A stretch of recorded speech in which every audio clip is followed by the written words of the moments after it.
Hey everyone! Tonight we're diving into humanity's oldest written recollections.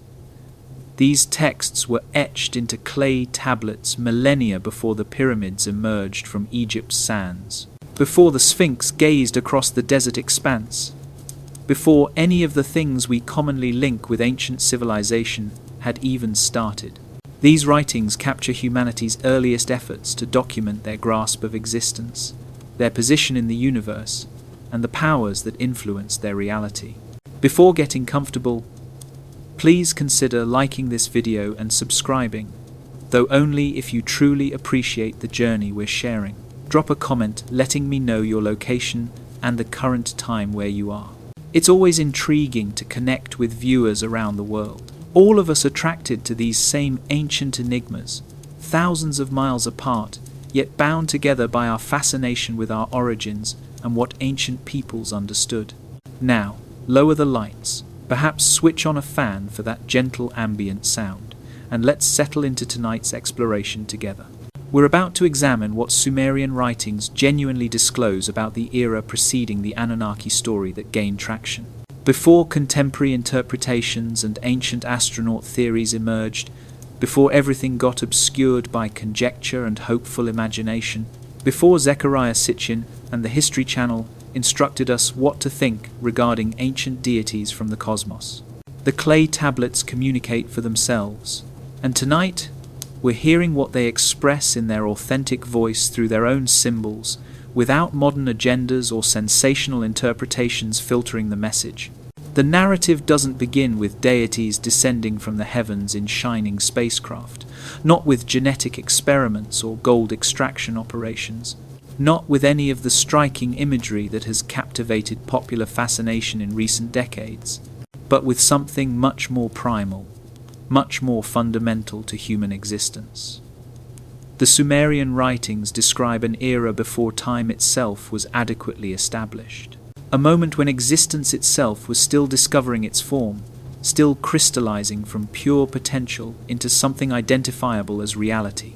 In the beginning, according to these ancient scribes who pressed wedge-shaped marks into wet clay over 4,000 years ago, there existed only Namu, not a goddess in the manner we usually picture deities today, with human appearance and divine authority, with personalities and inclinations, with the anthropomorphic traits that make gods accessible to human worshippers.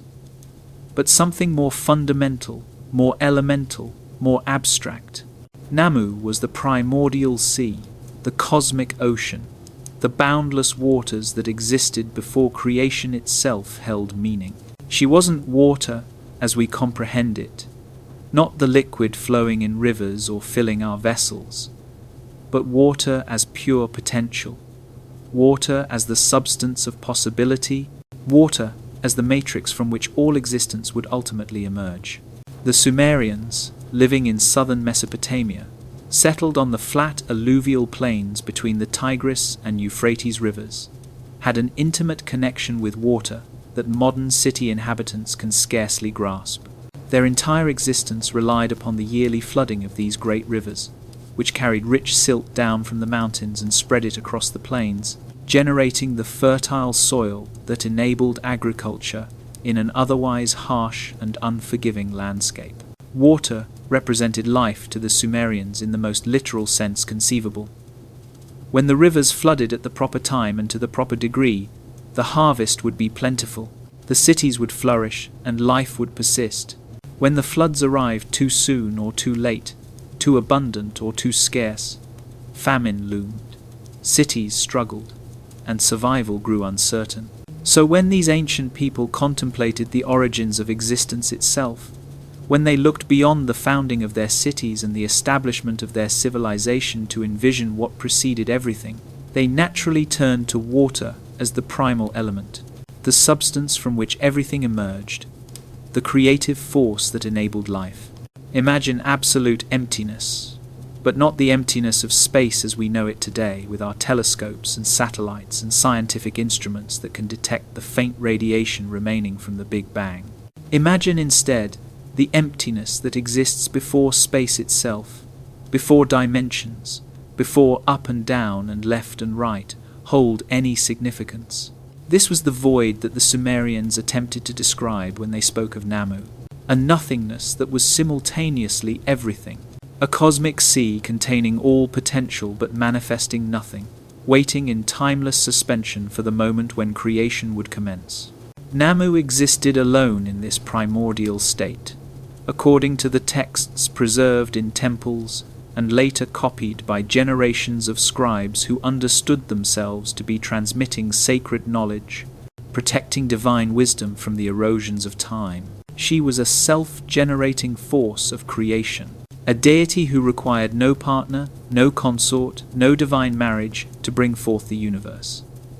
This detail is profoundly significant when we compare Sumerian cosmology to the creation myths of other ancient cultures. In many mythological systems, creation requires a divine couple, a sacred marriage between male and female principles, a joining of opposites that produces something new. The Sky Father mates with the Earth Mother, and from their union comes the world we know. But the Sumerian tradition, at least in its earliest forms, described something different. Namu was complete in herself, containing both the potential for creation and the will to actualize that potential. She was, in the truest sense, the creatrix before the categories of male and female had been established, before the principle of duality had entered the cosmos. Some scholars have suggested that Namu represents a memory of an earlier religious tradition in Mesopotamia, perhaps one that predated the Sumerian civilization itself, a tradition that emphasized female creative power and saw the cosmos emerging from a single divine source rather than from the union of opposites. The cuneiform tablets from Nippur, that ancient city sacred to the god Enlil, located in what is now central Iraq, dating back to around 1,600 years before the Common Era, but preserving far older oral traditions that had been passed down through countless generations of priests and storytellers, speak of Namu creating two beings from her own essence, from the undifferentiated substance of the primordial sea. She brought forth An, who represented the sky, the heavens, the vast dome above that covered the earth like an inverted bowl, and Ki, who embodied the earth itself, the solid ground beneath our feet, the foundation upon which all terrestrial life would eventually stand. These were not gods in the fully anthropomorphic sense that we encounter in later Mesopotamian texts, not beings with human faces and bodies, who walked and talked and engaged in recognizably human activities. Instead, they were fundamental forces of nature, given divine status, cosmic principles personified, the basic building blocks of reality itself. An and Ki existed in a state of unity initially. Heaven and earth joined together in an undifferentiated mass, locked in eternal embrace. The tablets describe this primordial union using language that suggests both physical proximity and metaphysical identity. This cosmic embrace that held all potential within it, but had not yet actualized anything specific. There was no space between heaven and earth, no atmosphere, no realm where life could exist. Everything that would later fill the cosmos existed only as potential within this unified mass, waiting for the force that would separate them and create the space where existence could flourish. From the union of An and Ki, from the joining of heaven and earth in that primordial state before separation, came Enlil, whose name translates approximately as Lord of the Air, or Master of the Breath, or Commander of the Wind. Enlil's role in the creation of the cosmos as we know it was absolutely fundamental and, according to the Sumerian understanding, necessarily violent.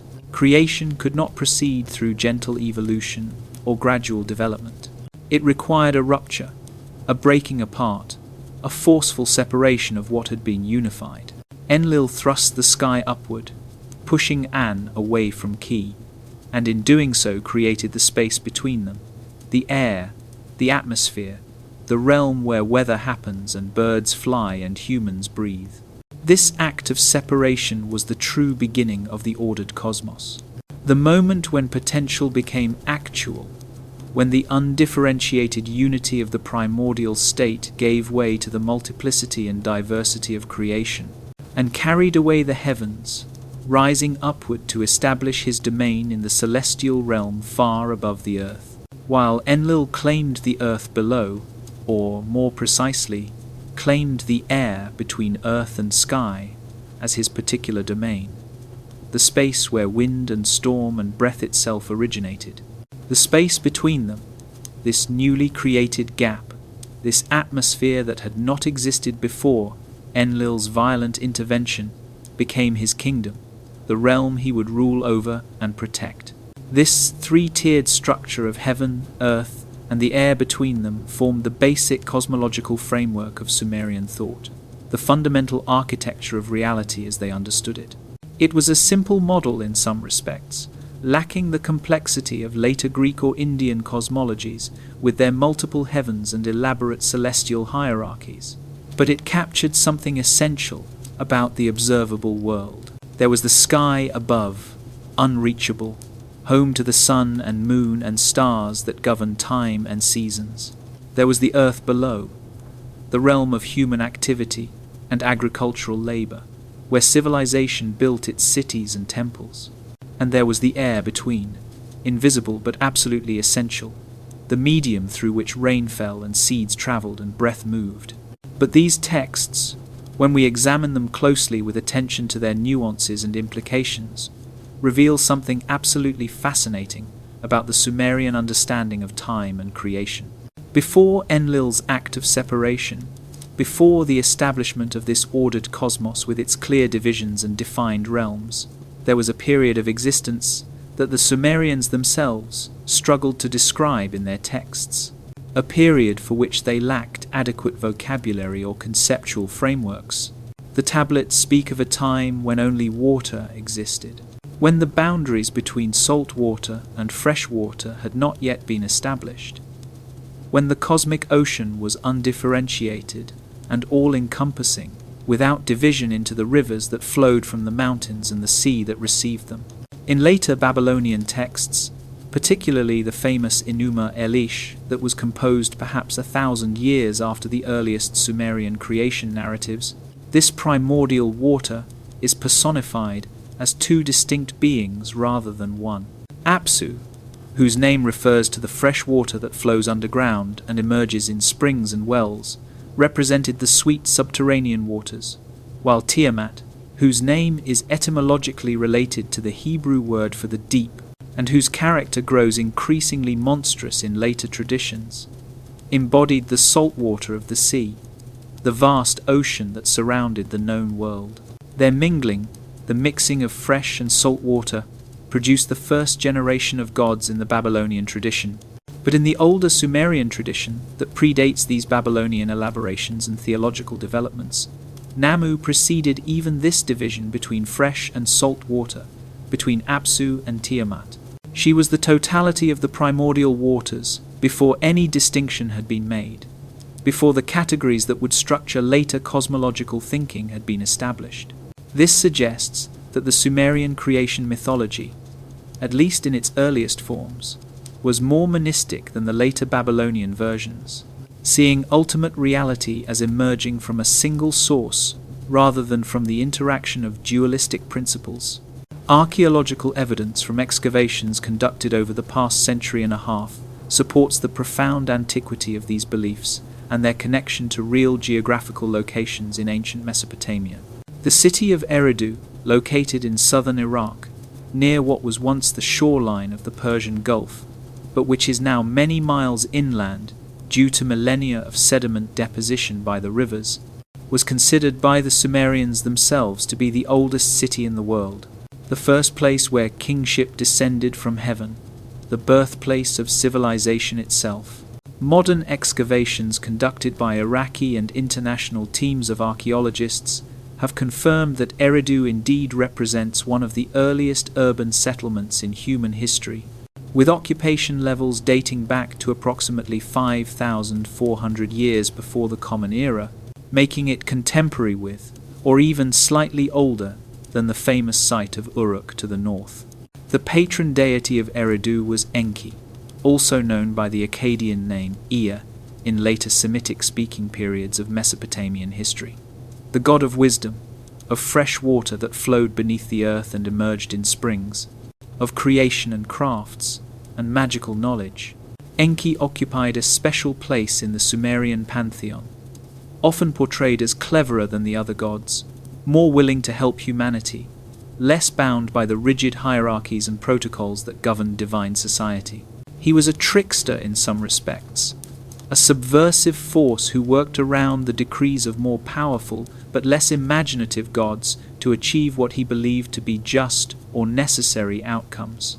Enki's temple in Eridu bore the name E-Abzu, literally translating as the house of the cosmic deep waters or the temple of the primordial ocean. This wasn't merely a poetic name or symbolic designation.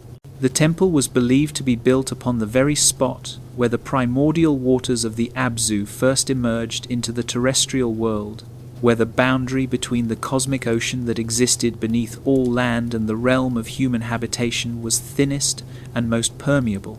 Priests conducting rituals in this temple, performing the daily services to the god, making offerings and reciting hymns in the ancient Sumerian language, believed they were standing at nothing less than the axis of creation, the point where the ordered world of cities and agriculture and civilization touched the primal chaos that had preceded it and that still existed beneath the thin veneer of order. The significance of this location and this belief system cannot be overstated when we're trying to understand Sumerian cosmology and its relationship to the physical landscape in which these people lived. These ancient Sumerians, living over 5,000 years ago, in a time when writing was still a recent invention, and cities were a relatively new form of human organization, conceived of their world as resting upon and emerging from a cosmic ocean of fresh water. This wasn't merely abstract theology disconnected from observable reality. It was grounded in their actual experience of the environment. Below the earth, they believed, stretched the Abzu, an endless expanse of subterranean waters from which all springs, rivers, and wells ultimately flowed. When they dug wells to reach water for drinking and irrigation, when they observed springs bubbling up from beneath the ground, when they traced the rivers back to their sources in the mountains and imagined what lay beneath those sources, they envisioned this cosmic ocean, infinite and primordial, the same waters that had existed before creation itself.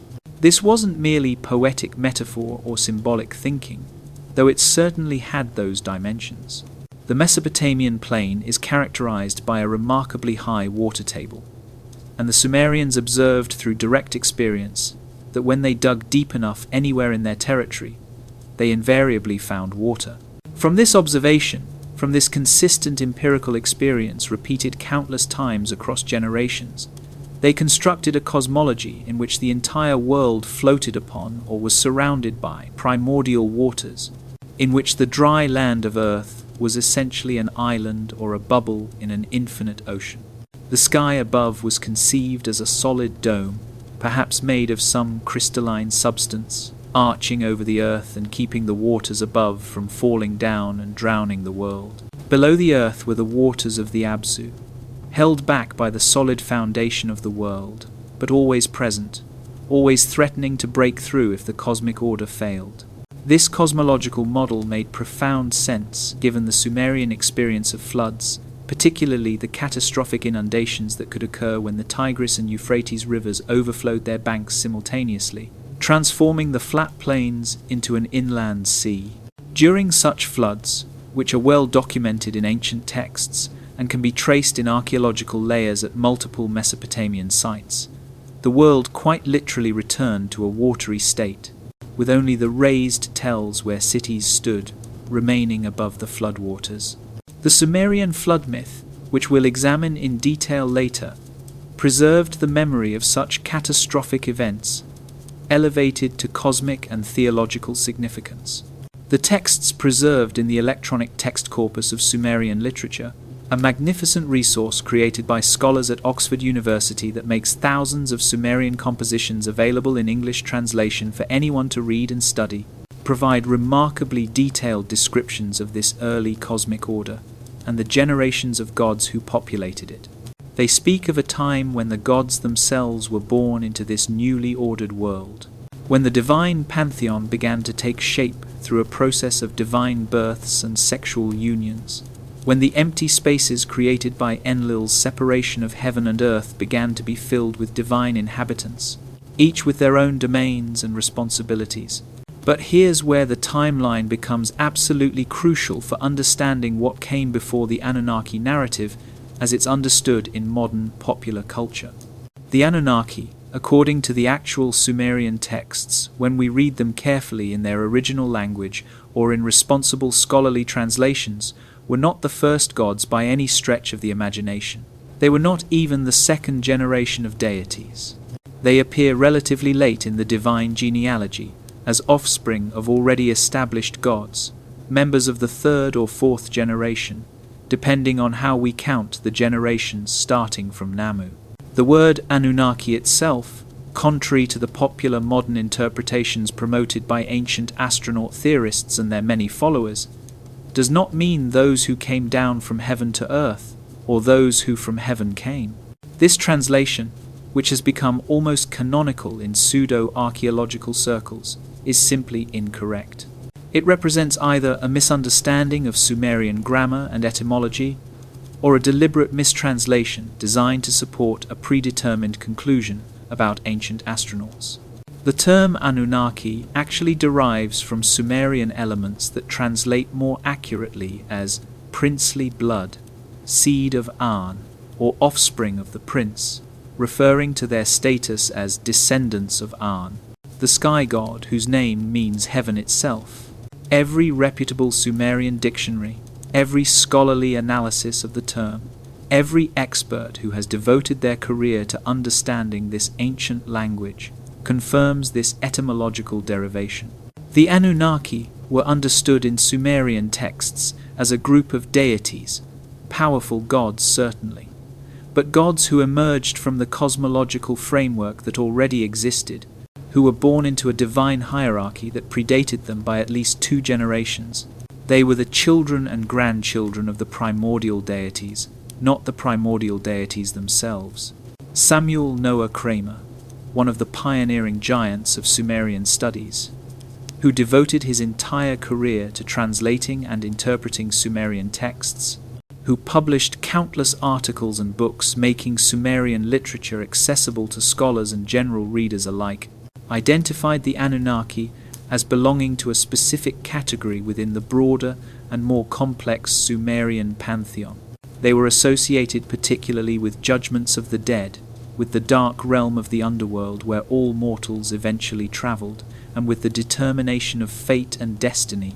In this role, they functioned as spirits of the earth, as chthonic deities whose domain was beneath the surface world, as the 7 who decree, sitting in judgment over the souls of the deceased. This characterization is a very far cry indeed from the extraterrestrial miners and genetic engineers of modern ancient astronaut theory, the gold-seeking aliens from the planet Nibiru, who supposedly came to Earth hundreds of thousands of years ago to extract precious metals, and who created humanity through genetic manipulation to serve as a slave workforce. The texts describe the Anunnaki as children of the primordial deities, born into a cosmos that already possessed structure and order, occupying a specific niche within an already established divine hierarchy, performing particular functions within the cosmic order rather than creating that order themselves. Before the Anunnaki entered the mythological narrative in their later well-defined roles, the Sumerian texts describe a world populated by other divine beings, by the gods who emerged directly from the primordial state and who established the fundamental patterns of existence. The earliest gods, those who came into being through the first generations of creation, included not just An, Ki, and Enlil, whom we've already discussed, but also figures like Nana, the moon god, whose monthly cycle governed the Mesopotamian calendar, and whose temple at Ur was one of the most important religious centers in ancient Sumer. There was Utu, the sun god, who brought light and warmth to the world, who was associated with justice and truth because the sun's light revealed everything hidden, and whose daily journey across the sky marked the passage of time. There was Inanna, perhaps the most complex and fascinating goddess in the entire Sumerian pantheon, the deity of love and warfare, of fertility and destruction, of the planet Venus, whose appearance as both morning and evening star made her seem like two different entities. Inanna occupied a unique position in Sumerian religion, being simultaneously associated with the most life-giving aspects of existence, like sexual love and agricultural fertility, and with the most destructive forces, like warfare and violent conflict. She embodied the fundamental Sumerian understanding that creation and destruction were intimately linked, that life and death were two faces of the same cosmic reality. These deities, along with many others whose names and characteristics fill the god lists and hymns that have survived from ancient Mesopotamia, established the fundamental patterns of existence long before the Anunnaki appear in the mythological narratives as a distinct group. They created the cycles of day and night through the movements of sun and moon across the sky. They established the seasons through the annual flooding of the rivers and the movements of stars across the heavens. They governed the natural phenomena upon which Sumerian life depended absolutely. The rain that fell from clouds, the storms that could destroy crops or buildings, the gentle breezes that provided relief from summer heat. The texts preserved in the Sumerian King List, one of the most fascinating and puzzling documents to survive from ancient Mesopotamia, provide an even more intriguing window into the period before the familiar historical narrative begins, before we can match names in texts with archaeological evidence, before the reigns of kings can be correlated with artifacts and inscription. This ancient document, composed during the third dynasty of Ur, around 2,100 years before the Common Era, but drawing on much older sources that had been preserved in temple archives and oral traditions, begins with a remarkable statement that sets the tone for everything that follows. After the kingship descended from heaven, the text proclaims, "The kingship was in Eridu." This opening formula establishes kingship itself, the institution of centralized political authority exercised by a single ruler as a divine institution rather than a human invention. Kingship didn't emerge from social contracts or political agreements among early humans. It didn't develop gradually through the evolution of tribal leadership. It descended from heaven, was given as a gift from the gods to humanity, appeared fully formed as a divinely ordained system of governance. But then, after establishing this theological principle about the divine origins of kingship, the Sumerian King List does something absolutely extraordinary that has puzzled and fascinated scholars since the document was first discovered and translated.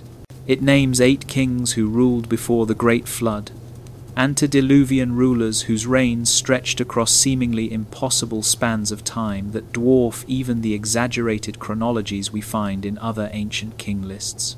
These 8 rulers governed 5 cities in succession: Eridu, Bad Tibira, Larak, Sippar, and Shuruppak, and their combined reigns totaled an astonishing 241,200 years, according to the traditional interpretation of the Sumerian sexagesimal numerical system. The first of these antediluvian kings, a figure named Alulim, who ruled in the sacred city of Eridu, reigned for 28,800 years. Just try to wrap your mind around that number for a moment. 28,800 years is longer than all of recorded human history, from the earliest Sumerian texts to the present day. It's longer than the entire period of human agriculture, longer than the existence of any city or civilization we know about. His successor, Al-Algar, reigned for 36,000 years, an even more astronomical figure.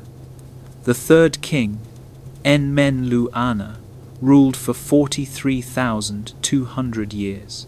Modern scholars have naturally struggled to make sense of these numbers, which seem to exist beyond any reasonable interpretation as actual chronological data.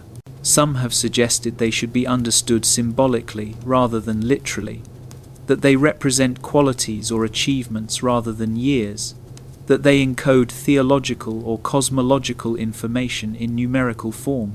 Others have proposed that the term we translate as year might have represented a different unit of time in the original context, perhaps a month or even a day, which would reduce these reigns to more reasonable lengths when recalculated. If we divided 28,800 by 365, for instance, treating each unit as a day rather than a year, Alulim would have ruled for about 79 years, which is long but not impossible for a ruler. But there's another possibility that deserves serious consideration, one that the Sumerians themselves might have intended when they recorded these enormous numbers. These antediluvian rulers may have been understood as existing in a fundamentally different temporal framework than the post-flood kings, as inhabiting a kind of mythological time that operated according to different principles than historical time. The Sumerian texts repeatedly emphasize a sharp distinction between the world before the flood and the world after it, treating them as fundamentally different epochs operating under different cosmic conditions. Before the deluge, the texts suggest through various subtle indicators and explicit statements the rules governing existence were different in ways we can barely comprehend from our perspective within historical time. Time itself flowed differently, not subject to the same constraints and limitations that govern our experience. Life operated on different principles, with lifespans extended far beyond what would later become normal. The boundary between the divine and mortal realms was less rigid, less absolute, more permeable, allowing for direct contact and interaction that would become increasingly rare in the post-flood world. These 8 antediluvian kings, whose names have been preserved across multiple versions of the king, lists discovered at different archaeological sites throughout Mesopotamia, may have been understood to represent a mythological age, a time when gods walked the earth more directly than in later periods, when the ordered cosmos was still new and fresh from creation, when the patterns of civilization were still being established and refined. Consider the names themselves and what they might tell us. Alulim and Alulgar, the first 2 kings who ruled in Eridu, have names whose meanings are obscure in Sumerian, possibly suggesting their extreme antiquity, predating the standardization of divine and royal names. Onmen Luana, Onmen Galana, and the shepherd god Dumuzid ruled in the city of Bad Tibira, the second of the antediluvian cities. The prefix N in these names indicates a priestly or divine status, suggesting these rulers were not ordinary mortals, but beings with special connections to the divine realm. Dumuzid's identification as a shepherd links him to pastoral activities, to the tending of flocks that was one of the earliest forms of wealth and sustenance in ancient Mesopotamia, and also connects him to the god Dumuzid, who became famous in later Sumerian mythology as the lover of Inanna, and who died and was resurrected in an annual cycle associated with agricultural seasons. On-Sipa Zidi Ana ruled in Larak, the third antediluvian city, while On-Mendur Ana governed in Sipa, the fourth city. This last name bears intriguing similarities to the biblical Enoch, both in its sound and in later traditions that associated both figures with special wisdom and heavenly visions. Some scholars have suggested that En-Men-Dur Ana and Enoch might represent the same figure remembered in different cultural traditions, a king or sage who lived before the flood and who received special revelation from the gods. Finally, Ubar-Tutu ruled in Shurupak, the fifth and final antediluvian city, and he's identified in other texts as the father of Ziusudra, the Sumerian Noah who survived the flood. The cities themselves carry deep significance beyond merely being geographical locations. Eridu, as we've already discussed extensively, was considered the first city, the place where civilization began, the location of Enki's temple built over the cosmic waters. It represented the ideal city, the prototype from which all others derived. the place where divine and human realms intersected most perfectly. Bad Tibira, whose name translates approximately as Wall of the Coppersmith or Fortress of the Metal Workers, was associated particularly with metallurgy and craft production, with the technological innovations that transformed human life. The discovery of metal working, the ability to extract copper from ore and shape it into tools and weapons, represented a revolutionary development in human culture, and Bad Tibira embodied this transformation. Larak's significance is less clear from the surviving texts, which mention it but don't elaborate on its particular character or patron deity. However, the city appears in various incantations and rituals associated with healing and purification, suggesting it may have been especially connected to these practices. Sippar was sacred to Utu, the sun god who was associated with justice and truth and light, and it housed one of the most important temples in all of ancient Mesopotamia, the center of learning and law where scribes were trained and legal decisions were made. Shuruppak, the final antediluvian city, would become famous in later tradition as the home of Ziusudra, and as the city where the flood began, the last city to exist before the cosmic catastrophe that ended the antediluvian world. What do these cities and their impossibly long-reigning kings tell us about the Sumerian understanding of prehistory, of the period before historical memory reaches? They suggest a graduated cosmology, a sophisticated view of time and existence that moved from the purely divine realm through intermediate stages toward the fully human world that the Sumerians inhabited. The antediluvian period represented a time when gods and humans, or perhaps better to say god-like beings and human-like beings, existed in much closer proximity than would later be possible. Kingship had descended from heaven, meaning that rulership itself was understood as divine gift and a sacred responsibility. But the kings who exercised this heavenly gift in the earliest times were not fully human in the way that later rulers would be. They were transitional figures, existing at the boundary between divine and mortal, partaking of both natures, able to live for thousands of years because they possessed divine qualities that ordinary humans lacked. Their extreme lifespans marked them as exceptional, as fundamentally different from the kings who would rule after the flood, as belonging to a different order of being.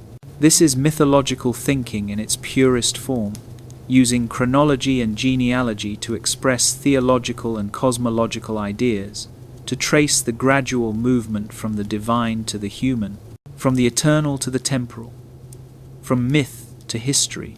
The Sumerian texts make abundantly clear, when we read them carefully and in proper context, that these antediluvian rulers existed before what we might call the Anunnaki narrative proper, before the stories of divine councils making decisions about humanity's fate, before the tales of gods complaining about human noise and deciding to send a flood to reduce the population. This chronological distinction is absolutely crucial for understanding what the texts actually say versus what modern interpreters claim they say. The Sumerian cosmology describes distinct layers of existence, identifiable stages of creation, specific periods of time when different principles governed reality.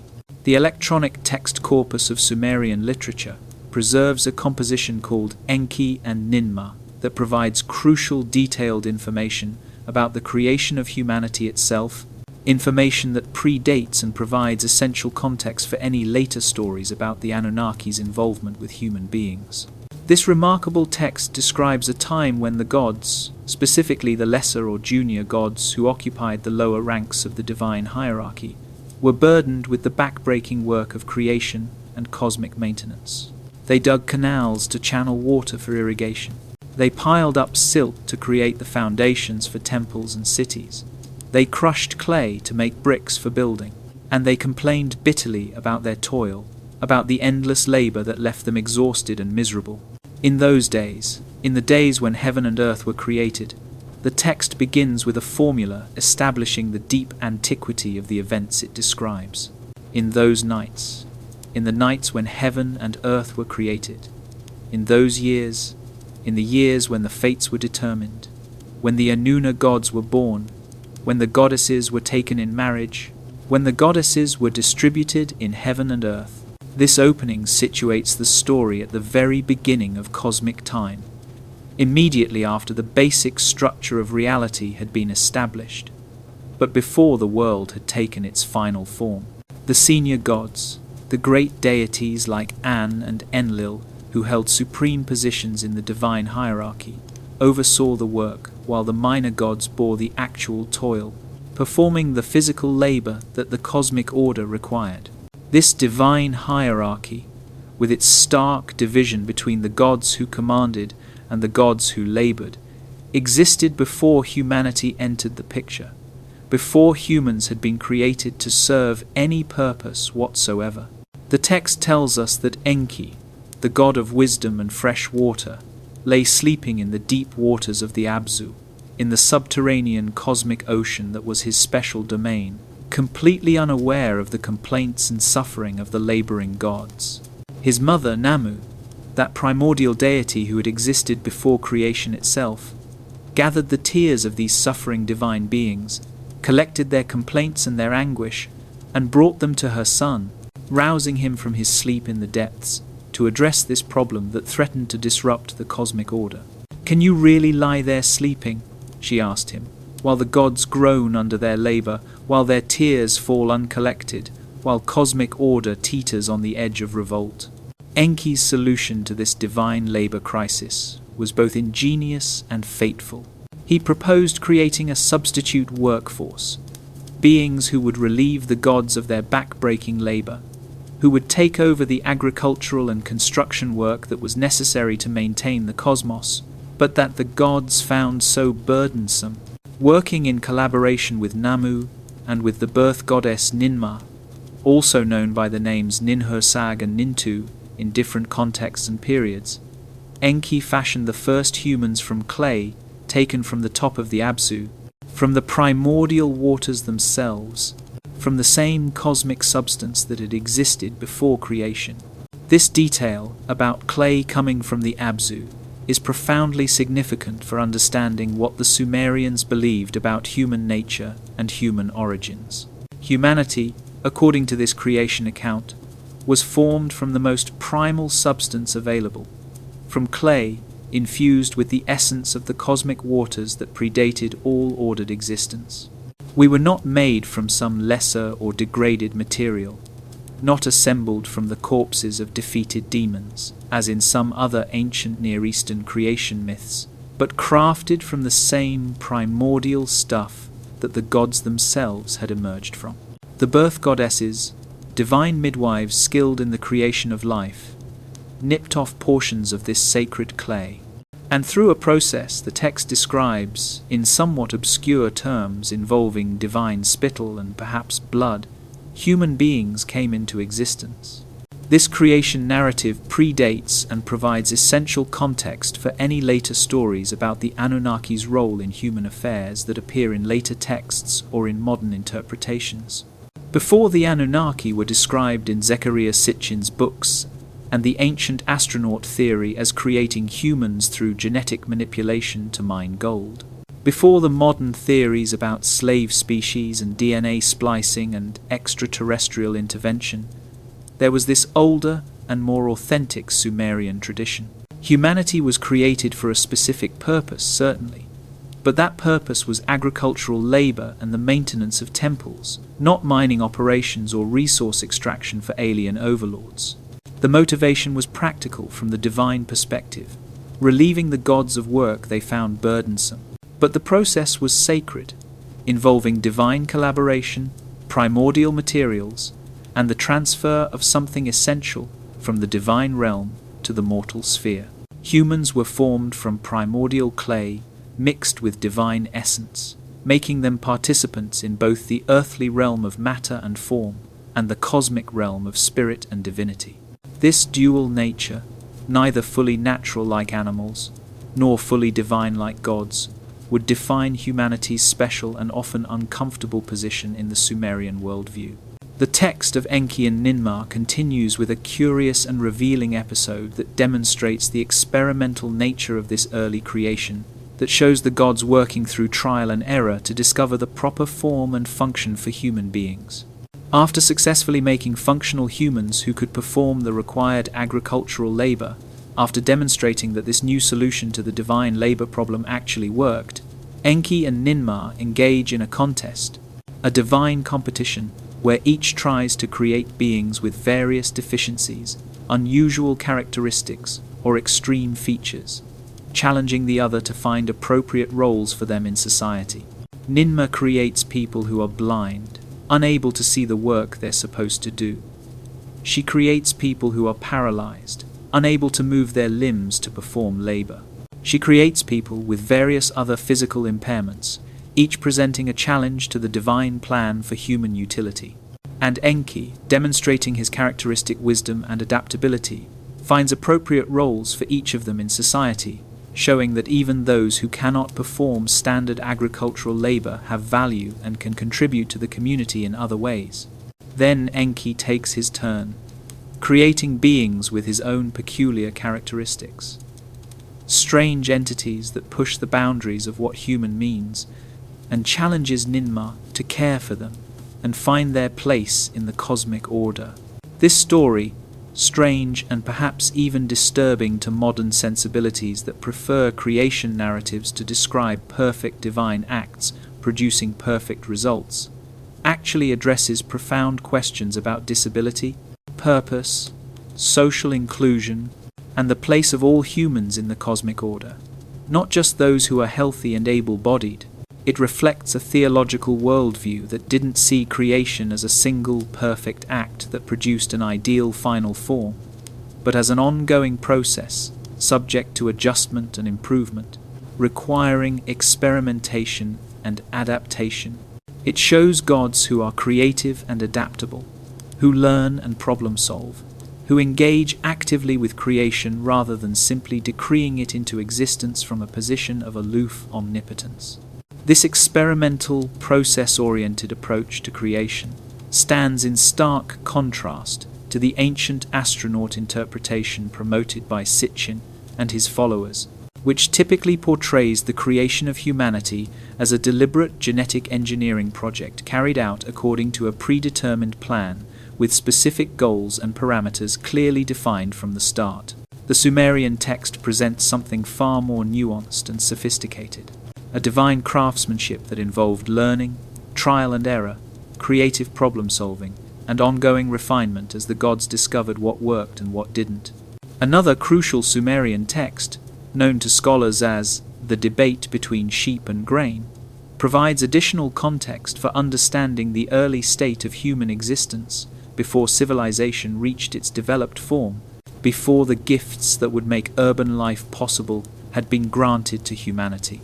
This composition describes the world before agriculture had been established, before the domestication of animals had transformed human diet and economy, before the establishment of the productive economic systems that would characterize Sumerian cities and make them centers of wealth and power. In the beginning, the text tells us, the earth was barren, offering nothing to sustain human life. There was no grain growing in fields, no wheat or barley that could be harvested and ground into flour for bread. There were no sheep providing wool for clothing and milk for nourishment. No goats climbing the hills, no cattle pulling plows through rich earth. People went naked because they had no fibers to weave into cloth, no hides to tan into leather, no protection from sun and cold except what they could improvise from reeds and wild plants. They ate grass for nourishment like animals, chewing tough wild plants that filled their bellies but provided little real sustenance, drinking water from ditches and streams without benefit of wells or irrigation systems. This was humanity in its most primitive state, according to Sumerian understanding, before the gods had granted them the technologies and knowledge that would enable civilization. Humans existed, certainly, but they lived barely above the level of animals, without the tools and techniques that would allow them to transcend their natural limitations and create something new, something that had never existed before in the natural world. They had consciousness, presumably the divine spark that distinguished them from mere animals, but they lacked the practical knowledge to use that consciousness effectively.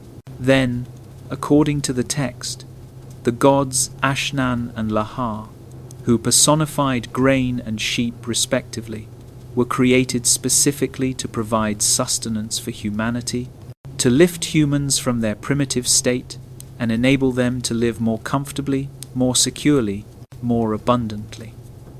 These were gifts from the divine realm to the human world, technologies we might say today, though the Sumerians understood them as living beings imbued with divine essence. The establishment of agriculture, the cultivation of wheat and barley, and the domestication of sheep and goats represented a transformation in human existence.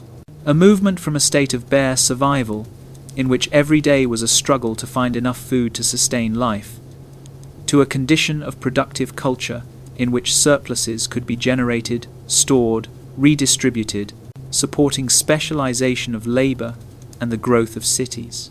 And this transformation, according to the Sumerian texts when we read them attentively and in proper cultural context, occurred through divine intervention, through the deliberate choice of the gods to improve human conditions, to grant humans the knowledge and the resources they needed to build something approaching civilization. This wasn't biological evolution slowly changing human capabilities over millions of years.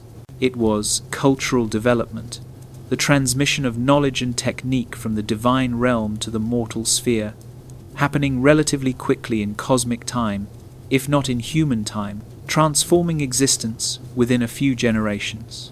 The text known to modern scholars as Enki and the World Order provides an even broader and more comprehensive picture of how the cosmos was organized in this early period, after creation, but before the historical era that archaeology and epigraphy can document directly. According to this lengthy and complex composition, Enki, the god of wisdom and sweet water and creative ingenuity, surveyed the newly created world after the basic structure had been established, after heaven and earth had been separated and the gods had been born and humans had been created, and he recognized that proper management was essential. The cosmos, even though it had been created and ordered, required constant divine oversight and maintenance to avoid falling back into chaos and disorder. So Enki, acting with the authority granted to him by An, the sky god, and with the cooperation of other major deities, assigned various gods to oversee different aspects of cosmic existence, creating what was essentially a divine bureaucracy with clear chains of command and areas of responsibility.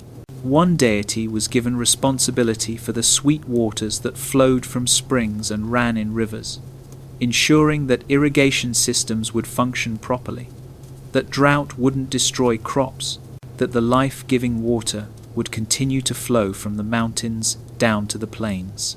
Another god oversaw crops and agriculture more generally, making sure that fields produced their yields in the proper season, that seeds germinated and plants grew and harvests came at the expected times.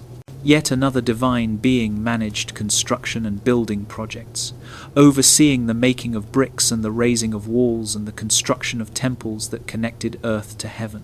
Others controlled wildlife, keeping animals in their proper places and preventing them from overrunning human settlements or destroying crops. Domestic animals had their divine overseer, ensuring that flocks and herds thrived and multiplied. Even the activities of women, particularly weaving and spinning and the making of cloth, had a goddess assigned to supervise and protect them. This elaborate text reveals a Sumerian understanding of the world as requiring constant divine maintenance rather than operating automatically once it had been set in motion. The cosmos, in Sumerian thought, didn't simply run on autopilot after creation. It needed active management, divine attention paid to every domain of existence, the continuous oversight of specialized deities who ensured that each sphere of reality functioned properly and didn't fall into disorder. This is a much more complex and sophisticated picture than the simple narrative often presented in ancient astronaut literature, where gods create humans for a specific purpose and then largely withdraw from daily involvement in worldly affairs, except when their interests are threatened. The Sumerians saw their world as continuously sustained by divine activity, with gods actively involved in the ongoing operations of nature and civilization, present in every aspect of life, from the flooding of rivers to the birth of children to the success or failure of military campaigns. The divine realm and the human realm were not separate spheres with minimal interaction. They were intimately interconnected, with the boundary between them being permeable and events in one realm affecting the other. What role did the Anunnaki play in this elaborate divine organizational structure described in Enki and the World Order and similar texts? The texts describe them as a collective group, the offspring of An, as we've established, who function primarily as judges and determiners of fate rather than as managers of natural processes or civilizational activities. They were associated particularly with the underworld, with that dark realm beneath the earth where all mortals eventually travelled after death, and with the determination of human destinies, the fixing of fates that governed what would happen to each individual soul. In the famous story of Inanna's descent to the underworld, one of the most powerful and moving compositions in all of Sumerian literature, the Anunnaki appear in their characteristic role as the 7 judges who condemn the great goddess to death in the realm of the dead. When Inanna descends into the underworld to attend the funeral of her sister's husband, when she passes through the 7 gates and loses an item of divine power at each one until she arrives naked and powerless before the throne of Ereshkigal, the Anunnaki sit in judgment. They fasten their eyes of death upon her, and she dies, hanging as a corpse on a hook for 3 days until rescued by the clever beings Enki creates to retrieve her. This episode portrays the Anunnaki not as creators or managers of human civilization, not as technological beings with advanced capabilities, but as authorities over the final judgment, the ultimate fate that awaits all beings, mortal and divine. They're respected and feared for this power, certainly, but they're not the focus of creation narratives or the primary actors in organizing the cosmos. They occupy a specific niche in the divine hierarchy, performing an essential function but not the founding or creative function that ancient astronaut theory attributes to them. The shift from this original Sumerian understanding of the Anunnaki to the modern ancient astronaut interpretation represents one of the most dramatic transformations in how ancient texts have been read and fundamentally misread in the mented, modern era. The person primarily and almost solely responsible for this transformation, for creating an entirely new narrative about the Anunnaki that has captured popular imagination despite having no basis in the actual ancient texts, was Zecharia Sitchin, a Russian-born businessman and self-taught amateur scholar who published his first book, The 12th Planet, in 1976. Sitchin claimed to have translated Sumerian cuneiform tablets himself, presenting himself as someone with special access to these ancient texts and special ability to understand what they really meant beneath the surface level that professional scholars accepted. However, his actual qualifications to translate Sumerian were questionable at best and non-existent at worst. He had a degree in economics from the University of London, not in ancient languages or archaeology or any field directly relevant to understanding Mesopotamian texts. He had no formal training in Sumerian or Akkadian. He had not studied under recognized experts in the field. He had not published his translations in peer-reviewed academic journals, where other specialists could evaluate his work and point out errors. Nevertheless, Sitchin claimed that his translations revealed a hidden truth that mainstream scholars either couldn't see or deliberately suppressed. According to his central thesis, elaborated across a series of Earth Chronicles books published over 3 decades, the Anunnaki were actually extraterrestrial beings from a hypothetical planet he called Nibiru, also sometimes referred to as Planet X.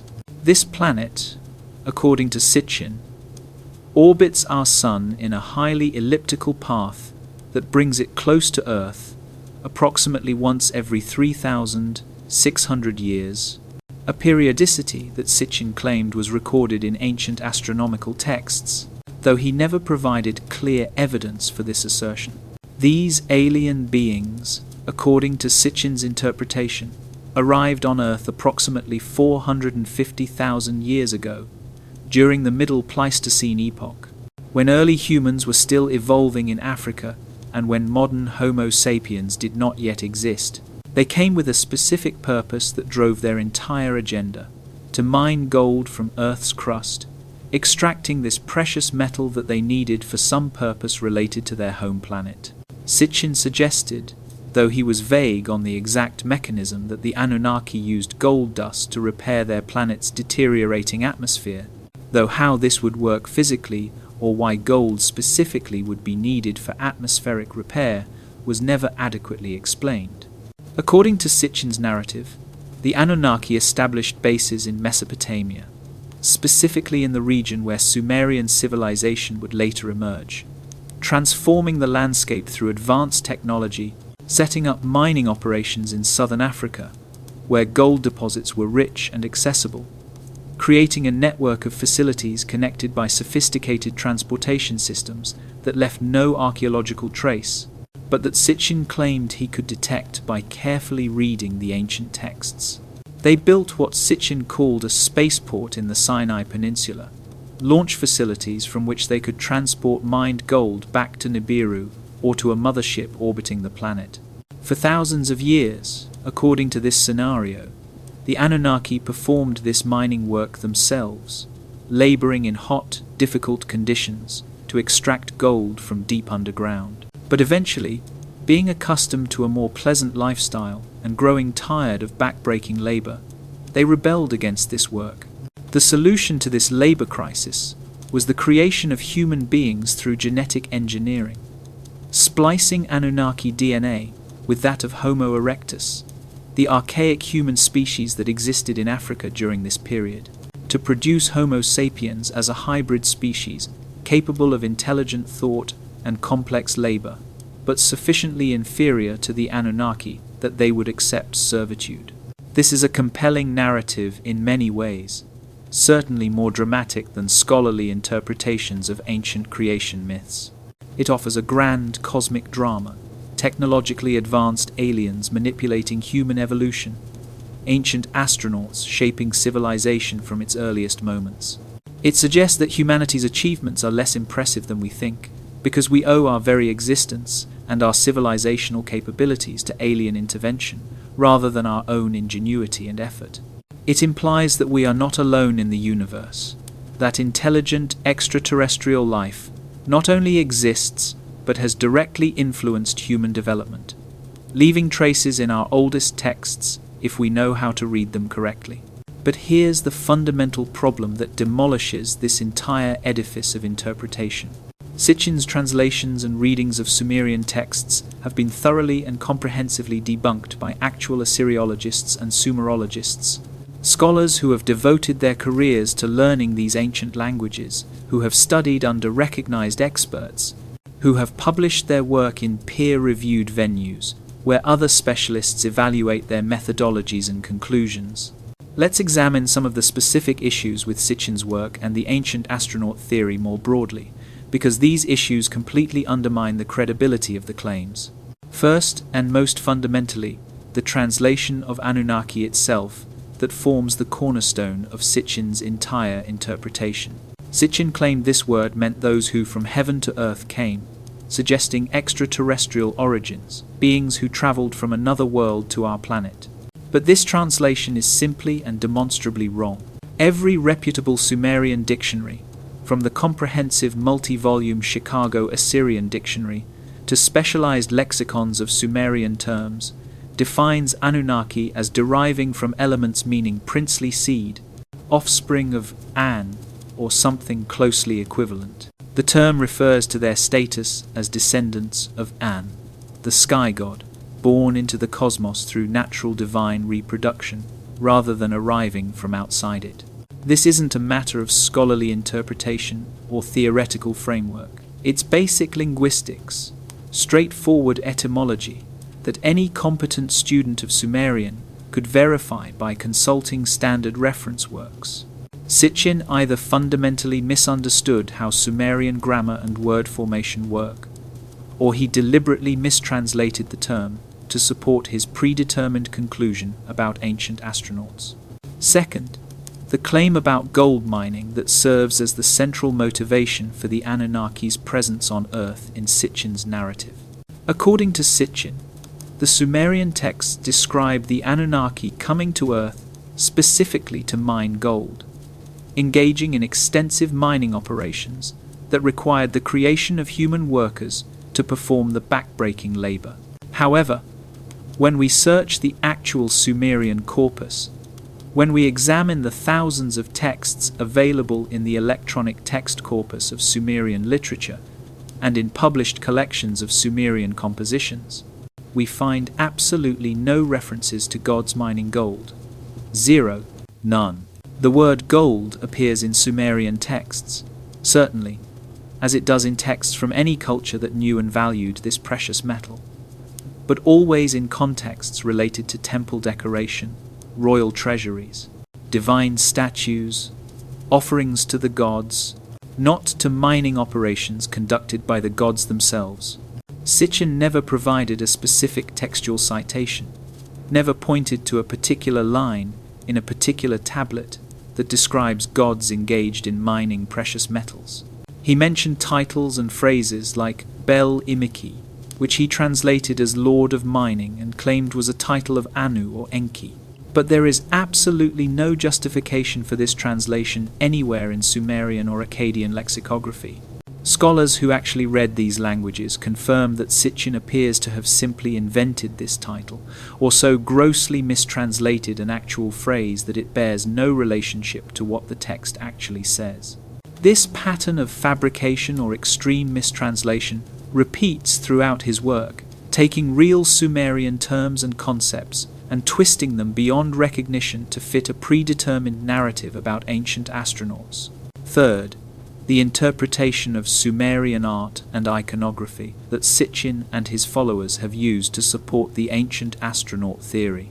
They point to various cylinder seals, those small carved stones that Mesopotamians rolled across wet clay to create distinctive images and marks, and to relief carvings on temple walls and palace gates, claiming these depict the Anunnaki in spacesuits, showing rocket ships launching from Earth, illustrating solar systems with extra planets including Nibiru.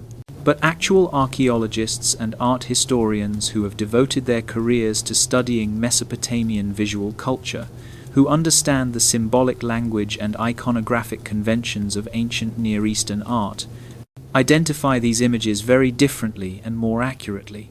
The winged discs that appear frequently in Mesopotamian art, for instance, which Sitchin interpreted as spacecraft or flying vehicles, actually represent specific deities, particularly solar gods like Shamash in Akkadian tradition, or Utu in Sumerian. The wings symbolize the god's ability to move across the sky, to bring light from horizon, to witness everything that happens under heaven. They're symbolic representations of divine power and presence, not technical drawings of vehicles. The horned crowns, worn by divine figures in Sumerian art, which some ancient astronaut theorists have suggested might represent helmets or technological headgear, are actually standard symbols of divinity, marking figures as gods in a visual language that every Mesopotamian viewer would have immediately understood. One particularly famous example that gets cited repeatedly in ancient astronaut literature is a cylinder seal known to scholars as VA 243, currently housed in the Vorderasiatisches Museum in Berlin.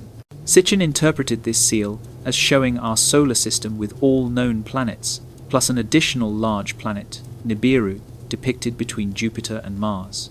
This seal, according to Sitchin and his followers, proved that the ancient Sumerians possessed knowledge of the entire solar system, including outer planets like Uranus and Neptune that weren't discovered by modern astronomy until the 18th and 19th centuries. Knowledge that could only have come from extraterrestrial visitors who traveled through space and mapped the solar system. However, actual analysis of this seal by Assyriologists who read these images fluently reveals that the symbols Sitchin interpreted as planets are almost certainly stars, following standard Mesopotamian iconographic conventions where 8-pointed or multi-pointed star shapes represent stars or stellar deities. The large central circle that Sitchin identified as the sun is probably a deity or a symbolic representation of divine authority or kingship, not an astronomical body. The arrangement of these symbols follows theological and hierarchical logic rather than astronomical observation. This is not speculation or theoretical interpretation. This is straightforward reading of well-understood visual conventions by experts who have studied thousands of similar seals and images. Fourth, and perhaps most damaging to Sitchin's credibility and to the ancient astronaut theory he promoted, is the planet Nibiru itself. Sitchin claimed, based on his interpretations of Mesopotamian astronomical texts, that the Sumerians and later Babylonians knew about this additional massive planet in our solar system, a body with an orbit so eccentric that it spends most of its time in the outer reaches of the solar system, but periodically swings close to Earth every 3,600 years. This orbital period, according to Sitchin, explained various periodic catastrophes in Earth's history and correlated with major developments in human civilization. But astronomers and astrophysicists have pointed out numerous insurmountable problems with this planetary scenario. A planet with the mass and orbital characteristics that Sitchin described would be gravitationally unstable in the solar system. Its passage through the inner solar system every few thousand years would cause massive disruptions to the orbits of the known planets, perturbations that we would clearly see in their orbital mechanics. Jupiter's orbit would show effects from repeated close encounters with such a massive body. Earth's orbit would be affected. We would see clear evidence in the structure and dynamics of the asteroid belt in the orbits of comets in countless ways, but we don't see any such evidence. Moreover, if Nibiru existed with the characteristics Sitchin claimed, modern telescopes and space probes would have detected it by now.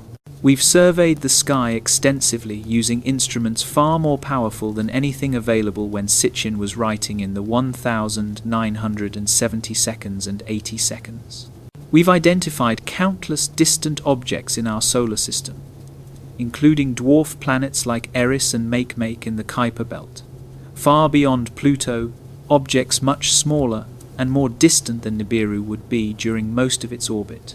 We've tracked near-Earth asteroids, monitored comets, mapped the distribution of bodies throughout the solar system. If Nibiru existed, we would know about it. The absence of any such detection, despite decades of intensive astronomical observation using increasingly sophisticated instruments, is absolutely telling. NASA and other major space agencies have explicitly stated multiple times that there is no evidence whatsoever for the existence of Nibiru or Planet X as described by Sitchin. They've addressed this topic directly because the Nibiru theory has been so popular that it generated public inquiries and concerns, particularly around the year 2012, when some Sitchin followers predicted Nibiru would make a close pass by Earth, causing catastrophic destruction. No such event occurred, of course, because Nibiru doesn't exist. But the fact that respected scientific institutions felt compelled to issue public statements debunking this theory demonstrates how widely Sitchin's ideas have spread despite their lack of scientific foundation. Sitchin's hypothesis requires us to believe that ancient Sumerians living 4,000 years ago possessed detailed knowledge about a planet that remains invisible to our most sophisticated modern instruments, that they had access to information about the solar system that we, with all our telescopes and space probes and astronomical databases, still cannot verify. This is not merely implausible. It's a claim that contradicts everything we know about how knowledge is acquired, how observations are made, how information accumulates over time through systematic investigation. Now, does all of this mean that the Sumerian texts are merely myth in the pejorative sense? That they hold no value? That they're nothing but primitive superstitions that modern people should dismiss as irrelevant? Absolutely not. And this is a crucial point that often gets lost in the debates between ancient astronaut enthusiasts and their critics. The value of the Sumerian texts lies in what they actually say, in the sophisticated theological and philosophical thinking they preserve, in the window they provide into how early Mesopotamian cultures understood the world, not in what modern theorists wish they said or claim they say beneath layers of supposed code and hidden meaning. The Sumerian creation myths describe a graduated cosmology, a universe that came into being through recognizable stages, moving from the primordial waters of Namu through the separation of heaven and earth by Enlil, from the birth of the first generation of gods to the proliferation of divine beings who took responsibility for various aspects of existence, from the creation of humanity to serve the gods to the establishment of civilization under divine oversight. They portray gods who were not distant and removed from the world, but actively involved in its operation, establishing order where chaos threatened, assigning responsibilities to ensure cosmic maintenance, ensuring that the structures of existence functioned properly. These gods, as the texts repeatedly show, had personalities as complex as any humans. They made mistakes, acting impulsively or without full knowledge of consequences. They engaged in contests and conflicts with each other, competing for authority or prestige or resources. They felt emotions ranging from love to jealousy to rage. They occasionally acted vindictively, punishing humans or other gods who offended them. They were divine, certainly, possessing powers far beyond human capabilities. But they were also characterizable, recognizable as persons rather than abstract forces, reflecting human psychology projected onto the cosmic stage. The texts also reveal how the Sumerians understood their own civilization, the unprecedented urban culture they had created in the flat plains of Mesopotamia. They saw it not as a purely human achievement emerging from our species' innate capabilities, but as fundamentally dependent on divine gifts, on knowledge and techniques that had been granted by the gods, rather than discovered through human ingenuity alone. Kingship descended from heaven, rather than evolving from tribal leadership structures. Agriculture and animal husbandry were presented by divine beings like Ashnan and Lahar, rather than developed through millennia of experimentation. Writing, that revolutionary technology that allowed the Sumerians to record these very texts we're discussing, was understood as a divine invention attributed to gods rather than credited to human scribes. This wasn't primitive superstition or failure to understand causation.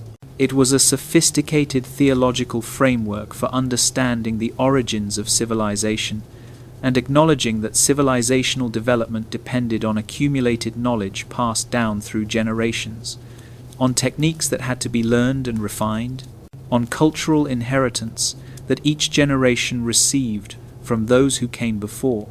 By attributing these foundational technologies to divine origins, the Sumerians were emphasizing their sacred importance, marking them as essential to human flourishing, protecting them from casual abandonment or thoughtless modification. The antediluvian period described in the Sumerian king list, with its 8 impossibly long-lived kings ruling over 5 sacred cities, represents in this cosmological framework a liminal time in cosmic history, an era when the boundaries between divine and human realms were less rigid than they would later become, when rulership could be exercised by God like beings who lived for thousands of years because they partook of divine nature, in ways that later humans would not. This was a golden age in some respects, a time of close divine-human interaction, when the gods walked more directly among mortals, when revelations and miracles were commonplace rather than rare. But it was also fundamentally unstable. This age of close contact was ultimately ended by divine decree through the catastrophe of the flood that swept away the antediluvian world. The Eridu Genesis, that oldest surviving narrative of the Great Deluge, provides absolutely crucial details about this transitional moment in cosmic history, about the destruction of the old order and the establishment of the new. The text, preserved on a badly damaged cuneiform tablet, from which about 2/3 of the content has been lost to the ravages of time, begins with a description of creation that parallels other Sumerian cosmogonic texts. The gods created humanity, the black-headed people as the Sumerians called themselves, and gave them the fundamental gifts of civilization. Cities were founded across the fertile plains of Mesopotamia and placed under the patronage of specific deities who would serve as their protectors and benefactors. Eridu, that first and holiest city, belonged to Enki, the god of wisdom and sweet water, who dwelt in the cosmic ocean beneath the earth. Bad Tibira was assigned to its divine ruler, continuing the sacred tradition established at the world's first city. Larak received its patron god who would oversee its development and protect its inhabitants. Sippar, sacred to the sun god Utu, became a center of law and justice, reflecting its patron's characteristics. Shuruppak, the final antediluvian city, completed this sacred geography of the world before the flood, each city representing a particular aspect of divine presence in the mortal realm. But then, as the text describes in the portions that survive, and as we can infer from later versions of the flood story, something went profoundly wrong with this initially harmonious arrangement between gods and humans. Humanity multiplied across the fertile plains, filling the cities with their activity and commerce and daily life.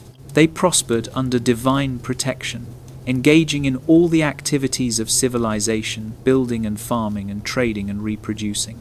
And their noise, the constant tumult of human activity, the clamor of crowded cities full of people going about their business, disturbed the gods who dwelt in temples and celestial palaces. This detail, which appears in multiple versions of the Mesopotamian flood story, including the later Akkadian Atrahasis epic, is absolutely crucial for understanding Sumerian theology and the divine-human relationship, as these texts conceived it. The gods didn't decide to destroy humanity because humans were evil or sinful in a moral sense, because they had violated divine commandments or fallen from an initial state of grace. The motivation was much more mundane, and in some ways, more disturbing. Humans were too numerous, too successful, too vibrant with life and activity. They filled the world with noise that kept the gods awake, that disturbed divine peace and tranquility. Enlil, the powerful god of air and storms, who held supreme authority over the earth realm after separating heaven from earth at the beginning of creation, found himself unable to sleep because of the constant tumult of human civilization. The cities were too crowded, he complained to the divine assembly. Humans were too loud, too busy, too present everywhere. Their noise rose up to the heavens where gods dwelt, making rest impossible, turning what should have been peaceful divine existence into an ordeal of constant disturbance. And so, after consulting with other senior gods and receiving their grudging agreement, Enlil made the catastrophic decision to destroy humanity with a great flood that would sweep over the land, wiping away the cities and their noisy inhabitants, returning the world to the quiet, primordial state it had enjoyed before humans multiplied so abundantly. This is a strikingly anthropomorphic motivation for cosmic catastrophe, showing gods who act from irritation and desire for comfort rather than from abstract justice or cosmic necessity. It reflects something profound about the Sumerian worldview and their understanding of the relationship between civilization and nature. Human civilization, for all its benefits and achievements, for all the ways it elevated humanity above animal existence, inevitably created disturbance and disruption. It changed the natural order, imposing human will upon the environment through agriculture and construction and all the other activities of civilized life.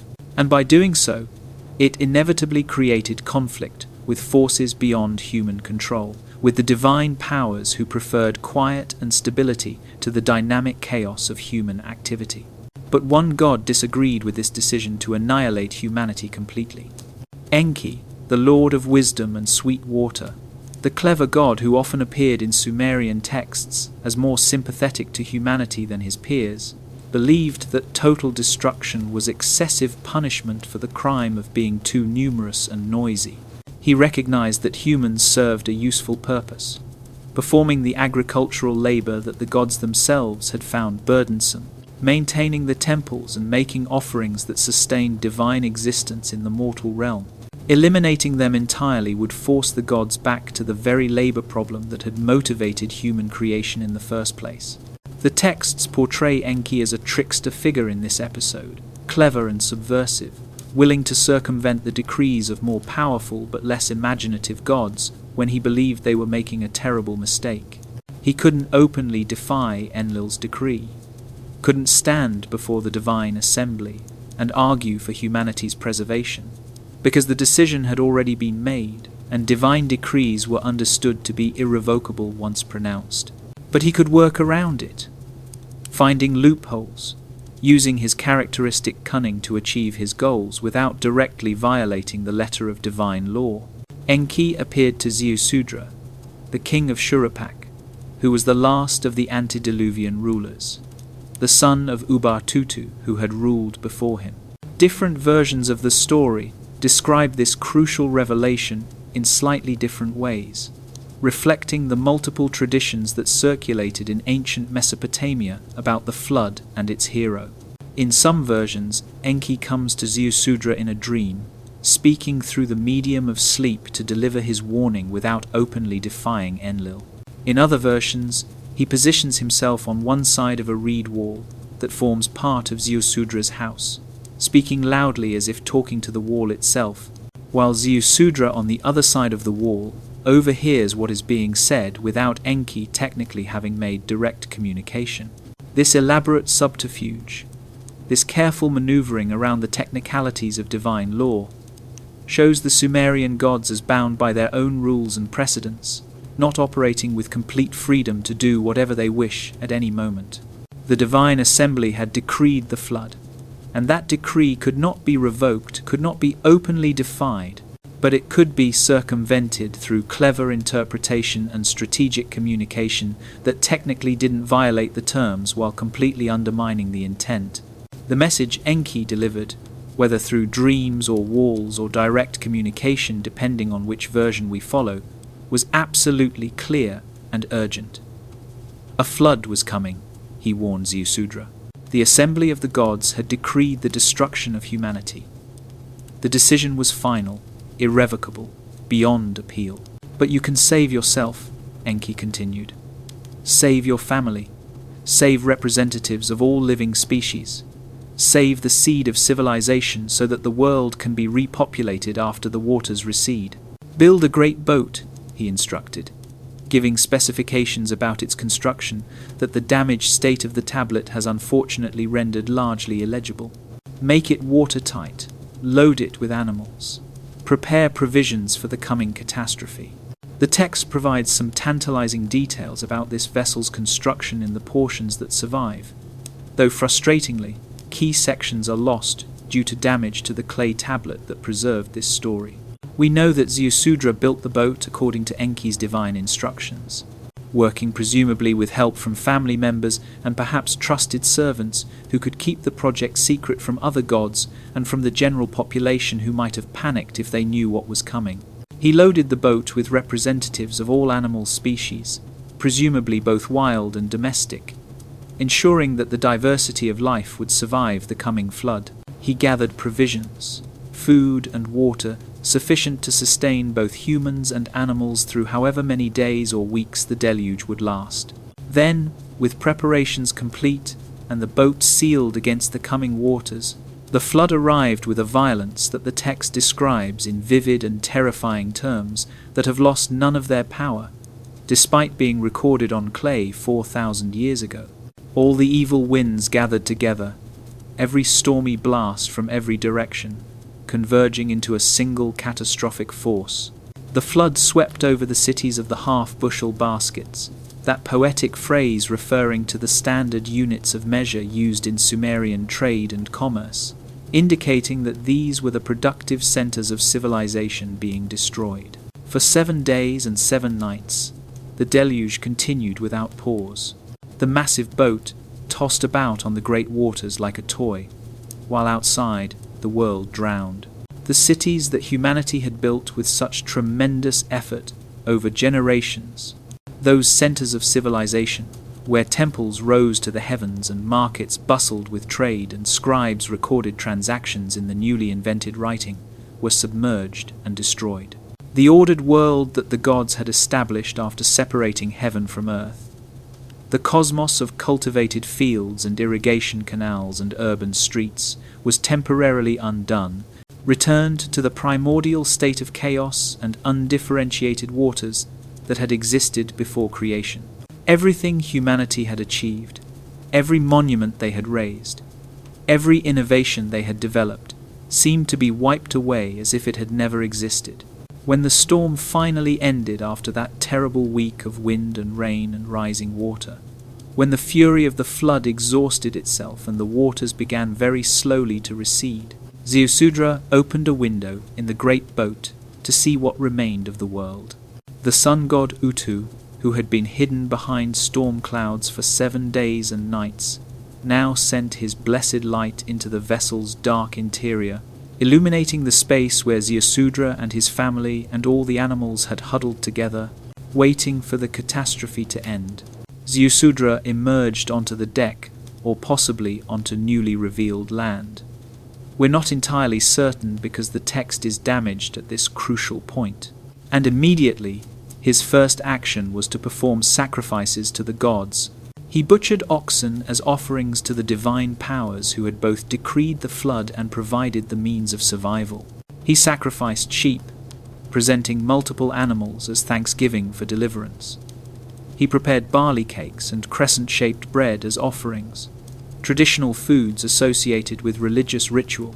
He burned juniper, that pure plant of the mountains whose fragrant smoke was believed to be particularly pleasing to gods.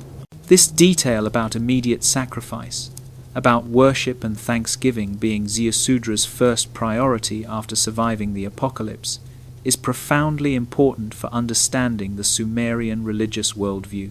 Even though the gods, specifically Enlil, had decreed humanity's complete destruction, even though divine action had caused the catastrophe that killed everyone except this single family and their animal cargo, the proper response of the survivor was worship and propitiation and thanksgiving.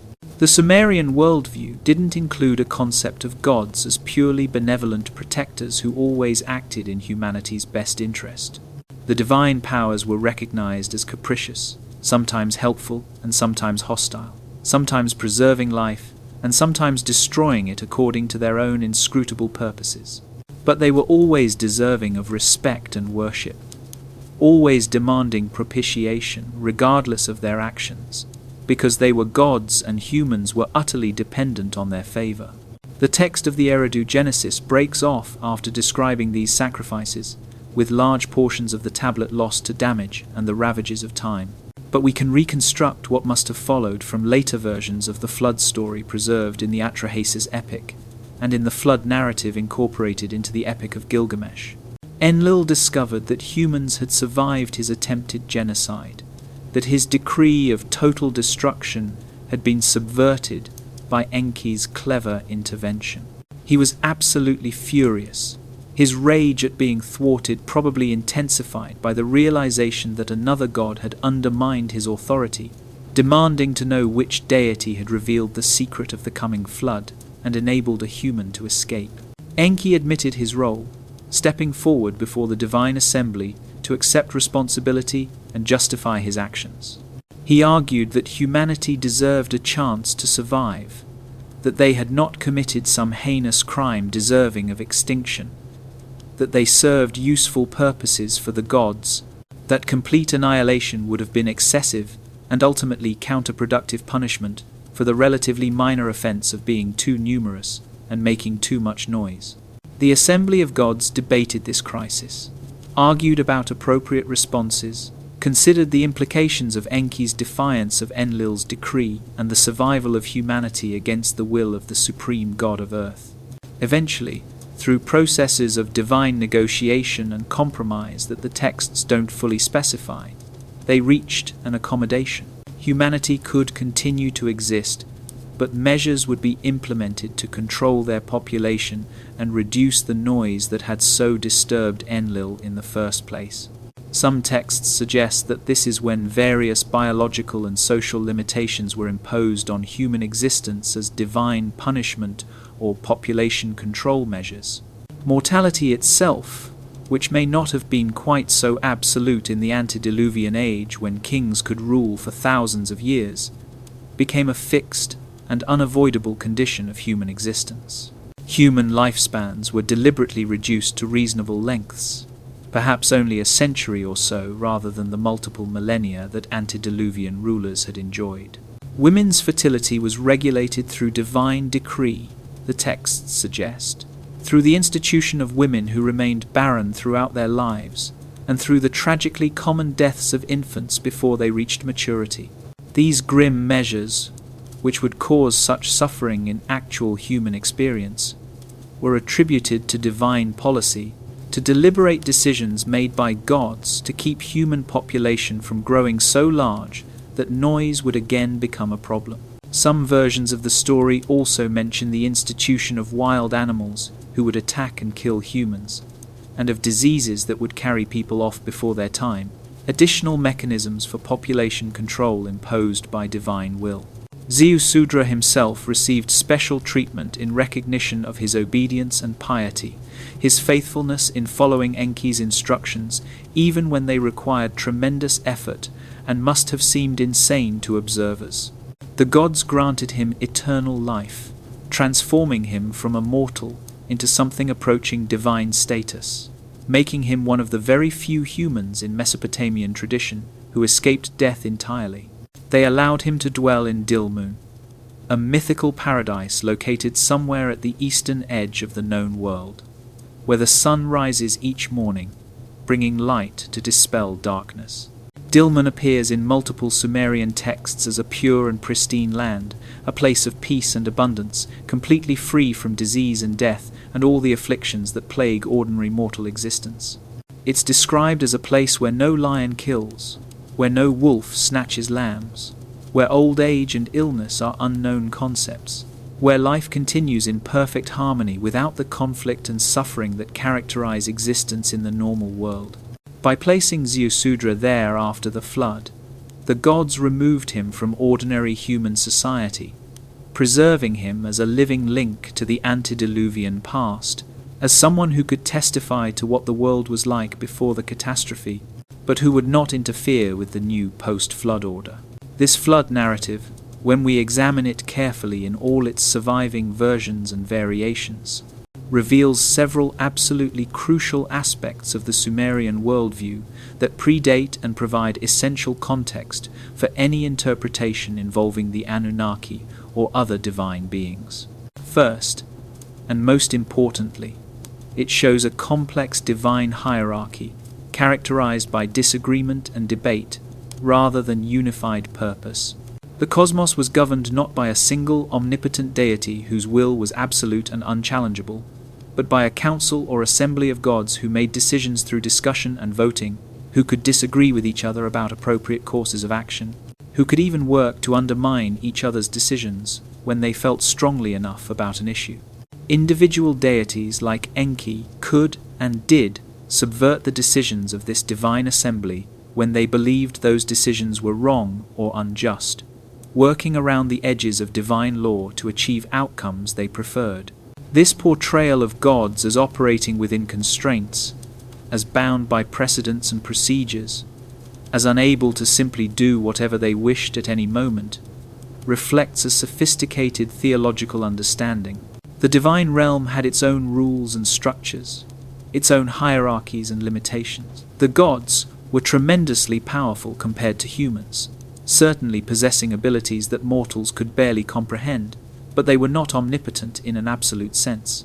Second, the flood story demonstrates that humanity in Sumerian thought existed at the pleasure of the gods, created to serve divine purposes, useful as long as they performed their designated roles, but potentially disposable if they became problematic from the divine perspective. Humans were neither purely good nor purely evil in this theological framework. They weren't moral agents whose ultimate fate depended on their ethical choices. They were servants whose continuation depended on their utility, on whether they served the purposes for which they had been created without causing unacceptable disruption to divine peace. Their fate was determined not by their individual moral qualities, but by their collective impact on the cosmic order and on divine comfort. This is a very different understanding of the divine-human relationship than what we find in later monotheistic traditions, where moral behavior determines ultimate destiny, and where God's relationship with humanity involves covenants and promises based on mutual obligations. Third, the narrative shows that catastrophe in Sumerian cosmology could be both cosmic in scope and survivable through proper preparation guided by divine favor. The flood was universal in its impact within the known world, destroying all the cities of civilization, wiping away everything that humanity had built. But it was also survivable for those who had divine protection and who took appropriate precautions. This reflects the real historical experience of the Mesopotamian peoples who lived in a flood-prone environment where devastating inundations could destroy years of agricultural work and require complete rebuilding of settlements.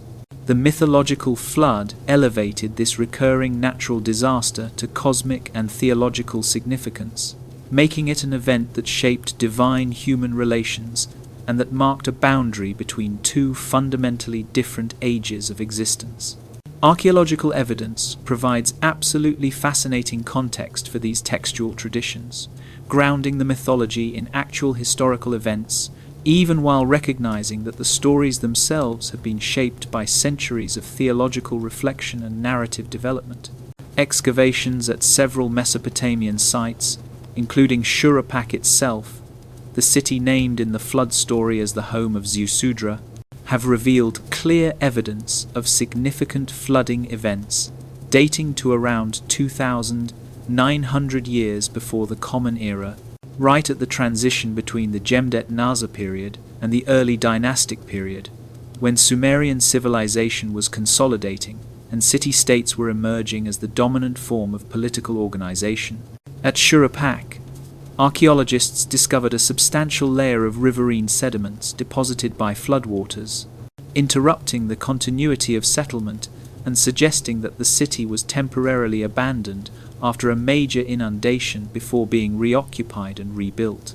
Similar flood layers from approximately the same time period have been found at other early Sumerian cities, including Kish in the north and Ur in the south, indicating that this was a regional phenomenon affecting multiple sites rather than a localized event at a single city. The flood deposits don't represent a worldwide deluge in the geological sense, of course. They're evidence of catastrophic but geographically limited flooding events in the Tigris-Euphrates Valley, probably caused by exceptional combinations of heavy rain in the mountains where both rivers originated and high river levels from spring snowmelt arriving at the plains simultaneously. But for the people who experienced these floods directly, who watched the rivers overflow their banks and spread across the flat plains for miles in every direction, who saw their fields and homes and temples submerged underwater, who had to flee to higher ground or drown, these events would have seemed genuinely world-ending. The Mesopotamian plain was effectively the entire world as far as these early Sumerians were concerned. They had no knowledge of distant continents or far-off lands. When the familiar landscape disappeared underwater and everything recognizable was destroyed, this was an apocalypse in the truest sense, an ending of the world as they knew it. The Sumerian flood myth preserves the traumatic memory of these catastrophic events, transforming them from natural disasters into theological narratives that explained why such terrible things happened, and what they meant for humanity's relationship with the divine realm. The myth elevated specific historical floods to the status of cosmic events, making them moments when the gods intervened directly in human affairs, when the structure of civilization was temporarily dissolved and then reconstituted on a new basis. Now, let's examine more closely the cosmological framework that the Sumerian texts establish in multiple compositions, because understanding this framework is absolutely essential for properly contextualizing the Anunnaki and all other divine beings within Sumerian theology. The Sumerians conceived of the universe as having three main levels or realms: a vertical structure that organized all existence into distinct but interconnected domains. At the top of this cosmic architecture was An, heaven, the domain of the sky god whose name was identical with the realm he ruled, the celestial sphere far above the earth, where sun and moon and stars moved in their eternal courses. This uppermost realm was the source of rain that made agriculture possible, of storms that could destroy or nourish depending on their intensity, of all celestial phenomena that governed the rhythms of time and seasons. It was the dwelling place of the most powerful gods, particularly An himself, who rarely intervened directly in earthly affairs, but whose authority was acknowledged by all other deities. Heaven was remote, unreachable by ordinary humans, separate from the mortal world by an unbridgeable gap, yet intimately connected to earth through the weather and through divine will that shaped events below. In the middle of this three-tiered structure was the earth, Ki, the solid ground where humans and animals and plants existed, the manifest world of forms and activities. This was the realm of human civilization, where cities were built and fields cultivated, where daily life unfolded under the watchful eyes of the gods. The earth wasn't simply a passive stage where events happened.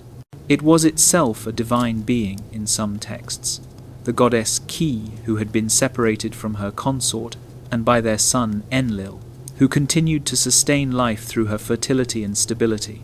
But the earth wasn't conceived as a simple, flat surface floating in empty space, which is sometimes how we imagine ancient cosmologies in our modern simplification. The Sumerians understood the earth as resting upon or surrounded by water, specifically by the Abzu, that cosmic ocean of fresh water that we discussed earlier as the domain of the god Enki. This subterranean realm of primordial waters represented the third major division of the cosmos in Sumerian thought, distinct from both heaven above and earth's surface. The Abzu wasn't the underworld in the sense of the land of the dead, though the two concepts were related and sometimes overlapped in mythological geography. The Abzu was specifically the realm of fresh water, the cosmic deep from which all springs and wells and rivers ultimately flowed. It was the source of fertility and life, providing the irrigation water that made Mesopotamian agriculture possible.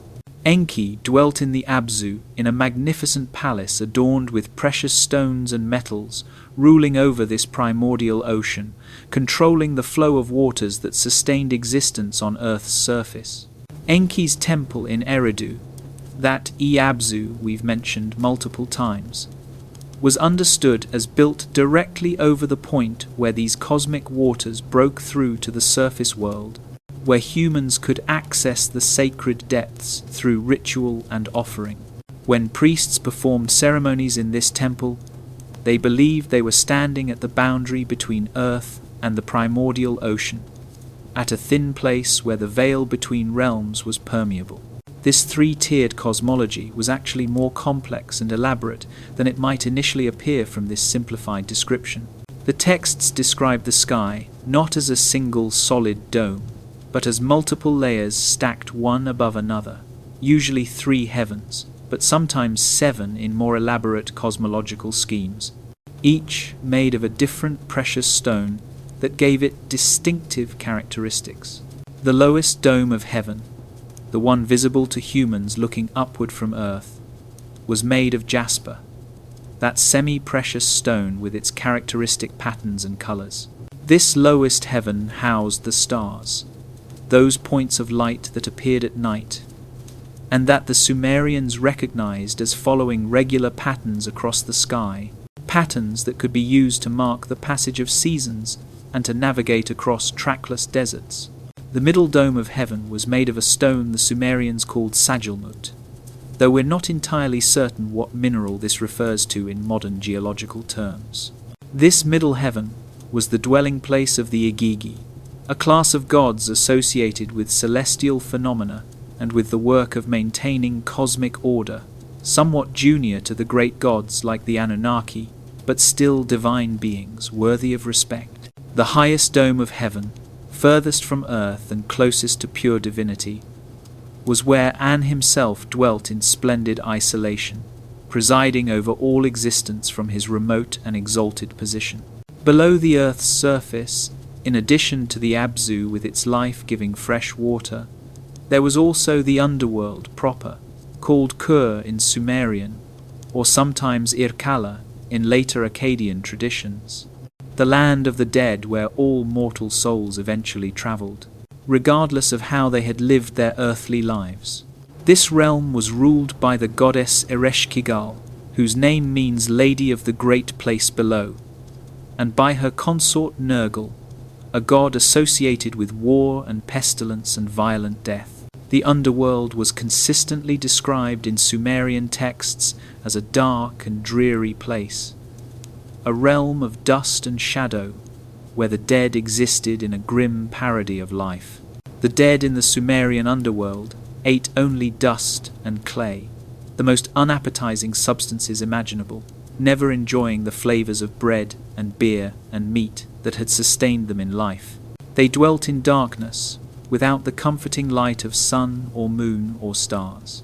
They wore feathers like birds, a curious detail that appears in multiple texts, perhaps suggesting their transformation into something inhuman and alien.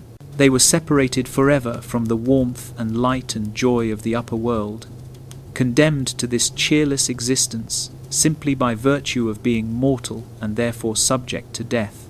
This underworld was not a place of punishment in the later Christian sense of hell, where sinners suffered torments proportional to their crimes. It was simply where all dead souls went, the inevitable destination of every mortal, regardless of their moral character or their achievements in life. The Sumerians had no concept of heaven as a reward for righteousness or hell as punishment for wickedness. Death was the great equalizer, sending king and slave, saint and sinner to the same grim subterranean realm. The quality of a person's afterlife depended not on their moral choices, but on whether their family continued to perform the proper funerary rituals, pouring libations and making food offerings at their grave. The Anunnaki occupied a very specific place within this cosmological framework, particularly associated with the underworld realm, with Kur, with the domain of the dead. They served as judges of the deceased, the seven who decree, sitting in solemn assembly to determine the fate of each soul that entered the land of no return.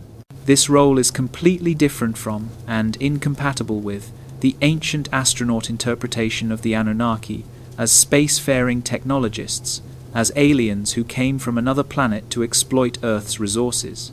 The texts consistently portray them as chthonic deities, gods of Earth and underworld, associated with fate and judgment, and the inexorable boundary between life and death, not with the heavens or with extraterrestrial origins. We must conclude, based on careful examination of what the Sumerian texts actually say when read in their original languages by qualified scholars, that the period before the Anunnaki, as described in ancient astronaut theory, never existed. The Anunnaki didn't come to Earth from somewhere else. They were born into the cosmos as it was being formed, emerging from the union of An and Ki, part of the divine genealogy from its early stages. They had specific roles within the cosmic order, important roles certainly, but they were not the creators or architects of that order. What actually came before, according to these ancient texts, was Namu, the primordial sea, the birth of An and Ki from her waters, the separation of heaven and earth by Enlil, the proliferation of divine beings who took responsibility for maintaining existence, the creation of humanity from clay to serve as agricultural workers for the gods, the establishment of the first cities under divine patronage, the antediluvian age with its impossibly long-lived kings representing a time when divine and human realms were closer, the flood that ended that age and established new conditions for post-diluvian existence. This is what the Sumerian texts reveal. Not ancient astronauts, but ancient myths. Not genetic engineering, but clay molded by divine hands. Not gold mining operations, but agricultural labor performed by humans to serve gods. Not extraterrestrial visitation, but theological reflection on the origins of existence and civilization. The real story is both simpler and more profound than the modern reinterpretation. Simpler because it doesn't require imagining advanced alien civilizations and interstellar travel. More profound because it represents humanity's earliest recorded attempts to understand the deepest questions about where we came from and why we exist. The location of Dilmun in Sumerian cosmic geography deserves more detailed examination because it reveals fascinating aspects of how these ancient people conceived of sacred space and the boundaries between mortal and divine realms. Dilmun was not simply a fantasy location invented whole cloth by mythological imagination.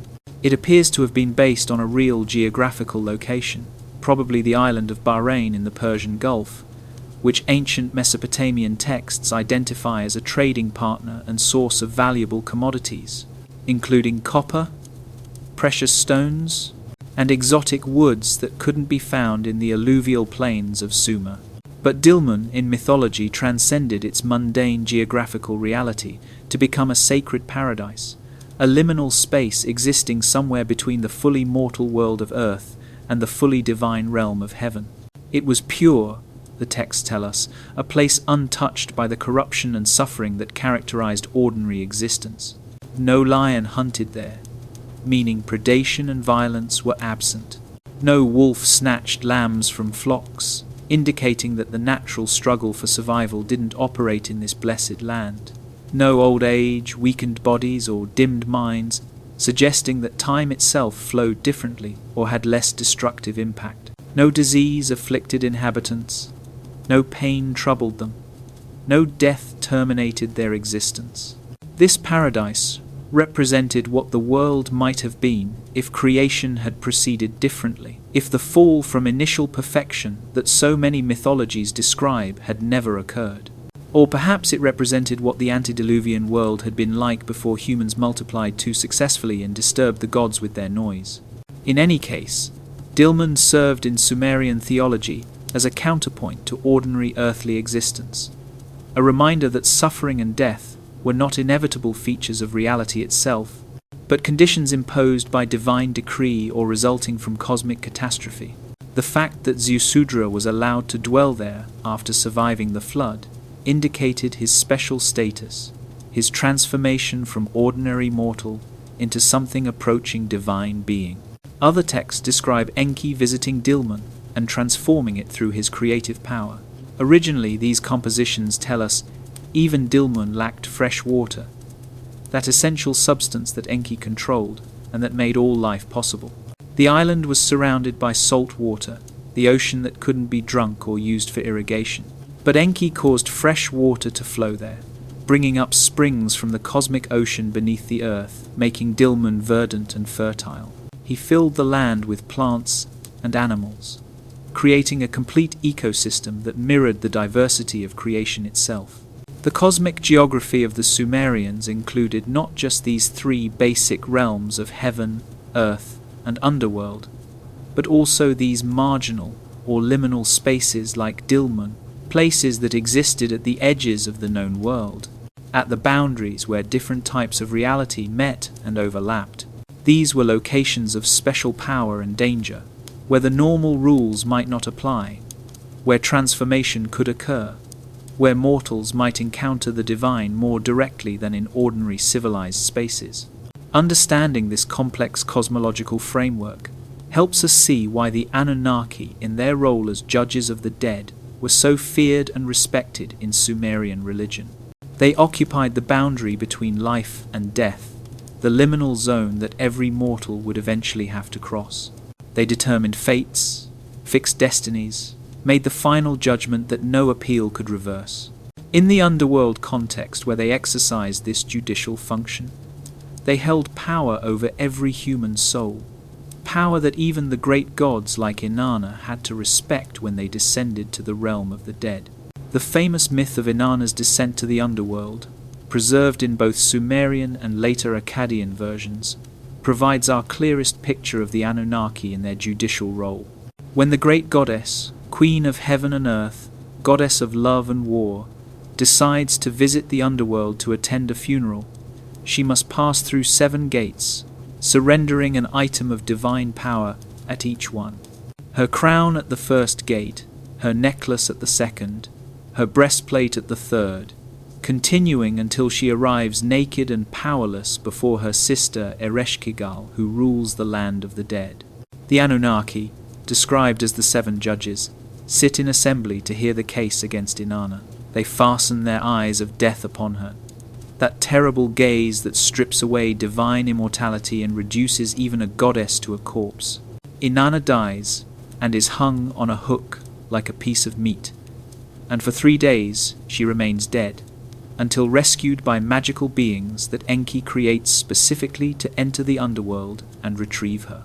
This episode demonstrates that the Anunnaki's power in their own domain was absolute, able to kill even a great goddess, able to exercise judgment that the most powerful divine beings had to submit to. This portrayal is completely incompatible with the ancient astronaut interpretation. These are not technological beings with advanced equipment. They are chthonic judges, underworld authorities, beings whose power comes from their position at the ultimate boundary that all life must cross. They operate through supernatural judgment, through the eyes of death that kill by looking, not through any mechanism that could be described as technological or scientific in our modern understanding of those terms.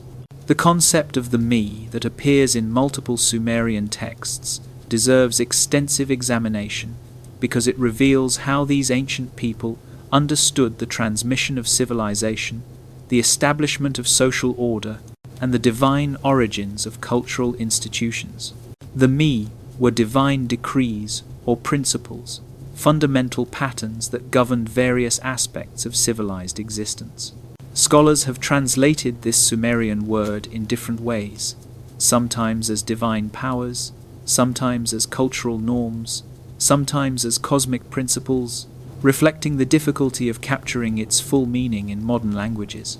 Recent research has emphasized understanding the me not as abstract concepts, but as actual practices, specific rituals and procedures that had to be performed correctly to maintain cosmic and social order. They were knowledge embodied in action, wisdom preserved through proper performance. The me included kingship itself, the right and ability to rule over others. They included priesthood, the specialized knowledge required to serve the gods properly in temples. They included truth and law, the principles of justice that allowed societies to function without descending into chaos. They included sexual intercourse and prostitution, both sacred and profane aspects of human reproduction and pleasure. The me encompassed art and music, the creative expressions that made life more than mere survival. They included crafts and technologies, everything from metalwork to weaving to building construction. They included warfare and weapons, the martial arts that allowed cities to defend themselves or conquer neighbors. They included descent into the underworld, suggesting that even the journey to death had to be undertaken according to proper procedure. The complete list of me mentioned in various Sumerian texts numbers more than 100 separate items, covering virtually every aspect of civilized human existence, from the most exalted to the most mundane. In the myth called Inanna and Enki, the goddess Inanna travels to Eridu to visit Enki in his temple built over the cosmic waters.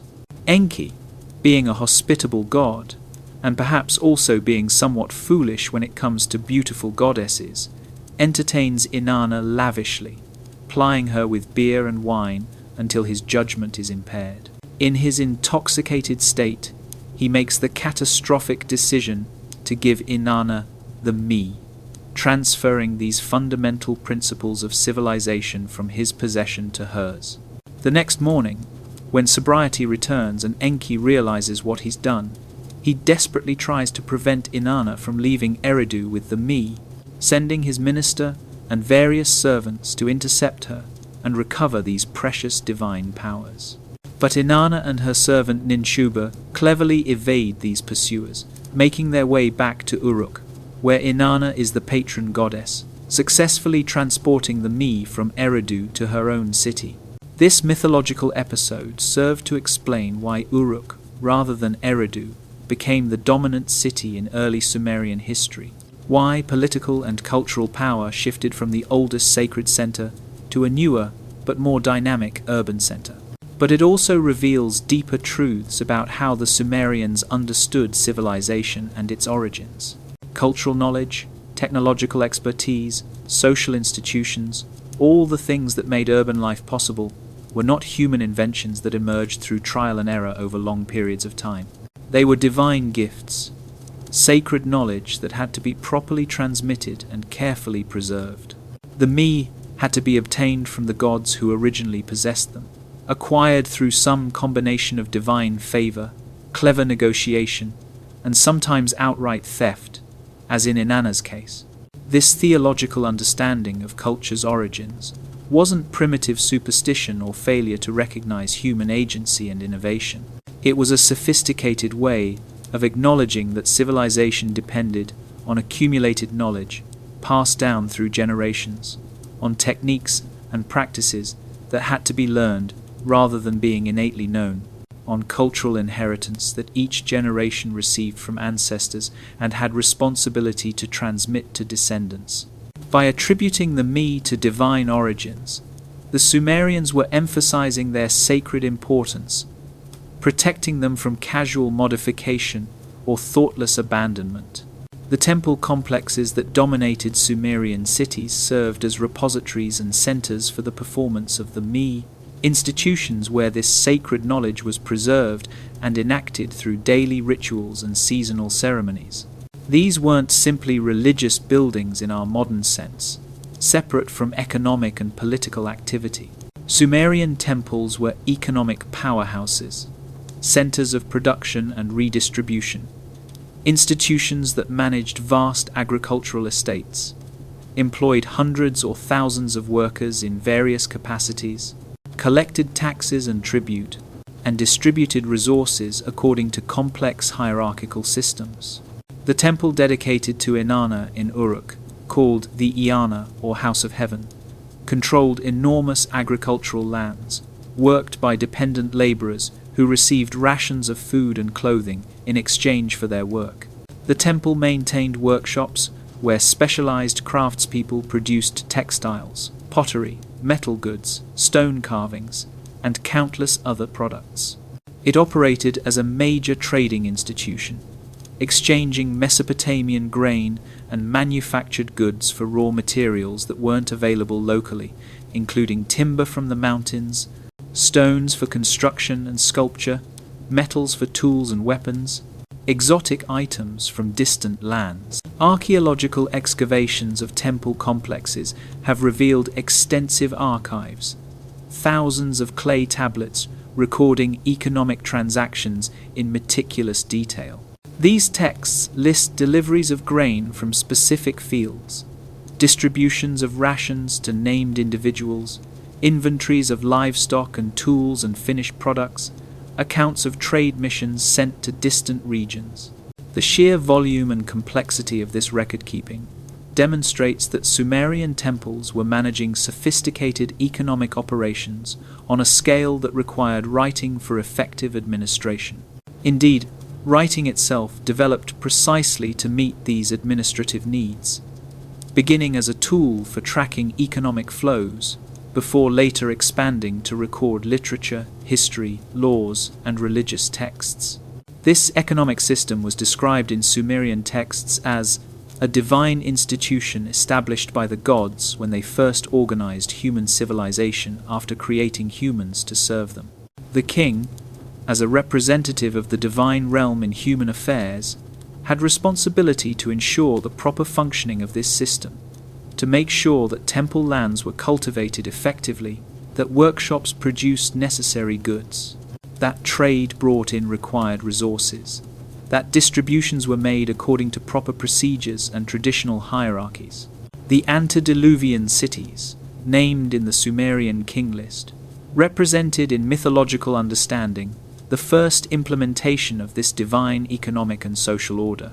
When kingship descended from heaven and was established in Eridu, it brought with it not just political authority, but an entire package of civilizational technologies, practices, and institutions. The 5 antediluvian cities were the prototypes, the original examples of how the gods intended civilization to function, models that post-flood cities would attempt to recreate after the catastrophe had wiped away the original pattern. Writing, which developed in Mesopotamia around 3,200 years before the Common Era according to archaeological evidence, making it one of the world's earliest writing systems, along with the roughly contemporary Egyptian hieroglyphs, was initially a tool of economic administration rather than literary expression. The earliest Sumerian tablets that archaeologists have discovered aren't religious hymns or mythological narratives or historical chronicles. They're accounting records, administrative documents tracking the mundane but essential flows of goods and labor that made urban civilization possible. These primitive texts list deliveries of barley from specific fields to temple granaries, sometimes with the names of the farmers or administrators responsible. They record distributions of bread and beer rations to named workers, documentation that allowed temple overseers to ensure everyone received their proper allotment. They inventory livestock, counting sheep and goats and cattle, tracking their multiplication through births, and their diminishment through deaths or sacrifices. They list tools and equipment, making sure that valuable metal implements weren't lost or stolen. They document the production of textiles, recording how much wool was delivered to workshops and how many finished garments were produced. Only later, once writing had been established as a practical administrative technology, did Sumerian scribes begin using this tool for other purposes. Religious hymns praising the gods and describing their attributes were among the first literary texts. Then came mythological narratives, like the ones we've been examining, stories about creation and the flood and divine adventures. Legal codes appeared, systematizing the principles of justice and documenting penalties for various crimes. Historical texts emerged, recording the deeds of kings and the victories of armies. Wisdom literature developed, collections of proverbs and teachings designed to educate scribes and transmit cultural values. This trajectory from economic administration to literary and historical expression tells us something profound about Sumerian civilization and how it understood the relationship between the practical and the sacred. These were not separate domains in Sumerian thought. The temple was simultaneously a religious center dedicated to worshipping the gods and an economic hub managing the productive resources of the community. The sacred and the practical were intimately intertwined, both essential aspects of the same civilizational project. The gods themselves were understood as actively involved in economic life, not standing aloof from material concerns, but deeply engaged with the production and distribution of wealth. Each major temple was understood as the literal household of its patron deity, a divine residence where the god actually dwelt in the form of a cult statue housed in the innermost sanctuary. This statue, often made of precious materials, like gold and lapis lazuli with eyes of shell and bitumen, received daily care from priests and priestesses who treated it as a living presence. Every morning, the statue was awakened with hymns and prayers, washed and dressed in fine linen garments, anointed with precious oils, and presented with elaborate meals of bread, beer, meat, fruits, and other delicacies. The god consumed the spiritual essence of these offerings, while the physical substance was later distributed to temple personnel and dependents, creating a system where religious devotion and economic redistribution occurred through the same ritual process.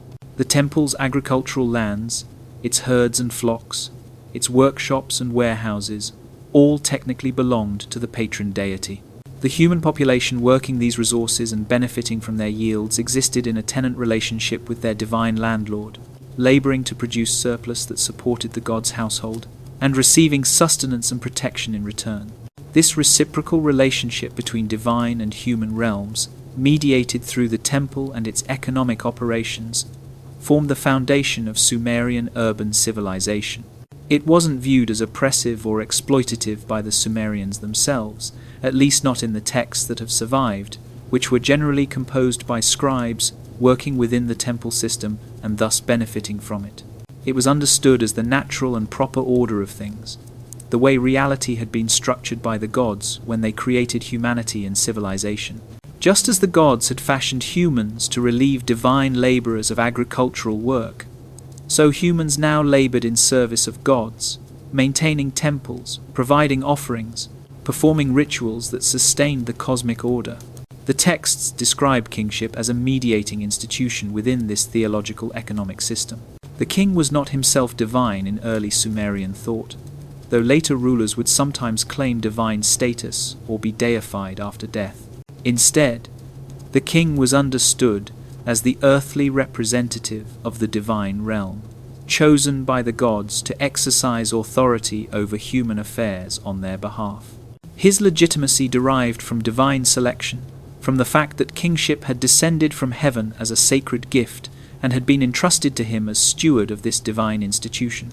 This explains the formula that appears repeatedly throughout the Sumerian king list, with its almost liturgical repetition.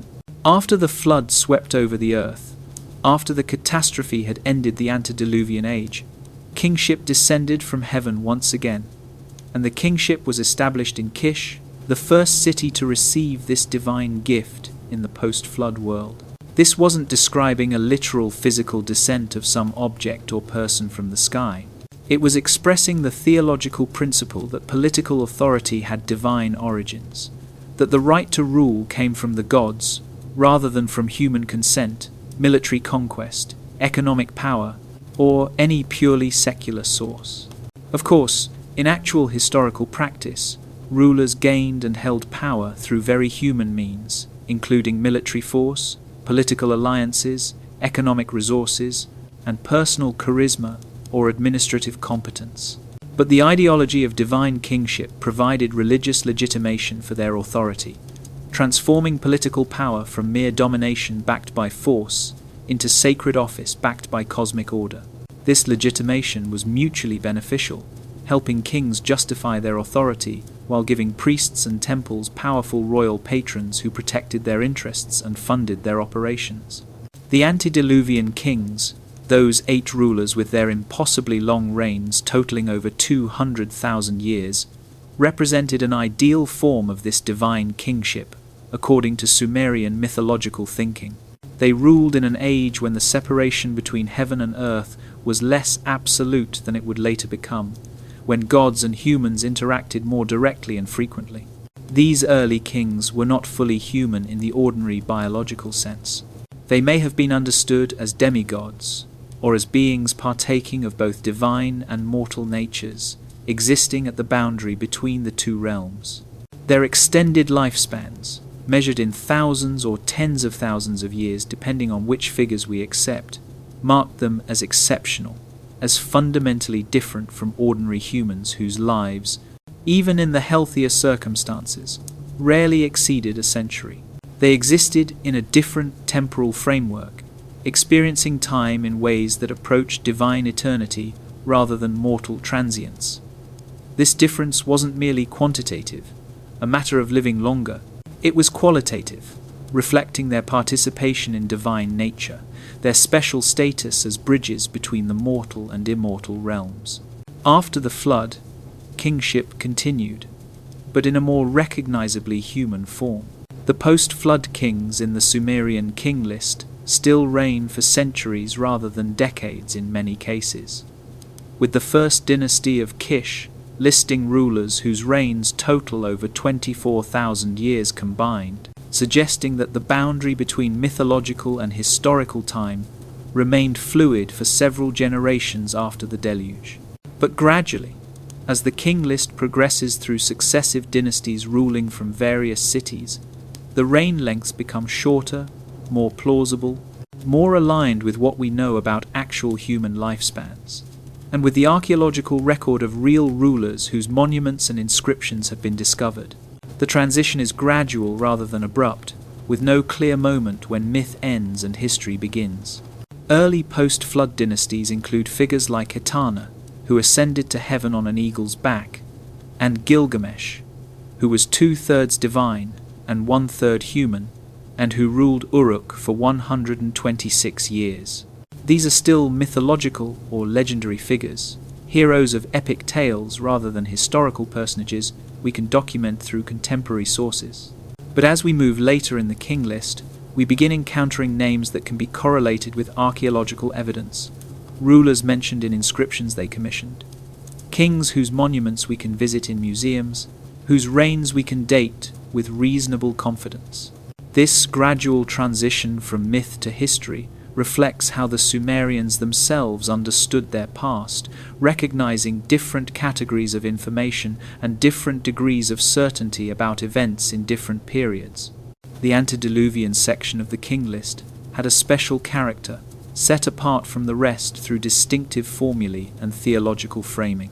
Some versions of the king list didn't include the antediluvian portion at all, beginning instead with the first dynasty of Kish as the starting point of the list proper, treating everything before the flood as a separate category of tradition that didn't belong in the same document with historical dynasties. This textual evidence suggests that the Sumerians distinguished between the mythological age before the flood, when conditions were fundamentally different, and the historical age after the flood, when human existence took the form they knew from their own experience. The antediluvian period represented a time of origins, when the basic structures of civilization were first established under direct divine supervision, when the patterns that post-flood humanity would attempt to recreate were set in place.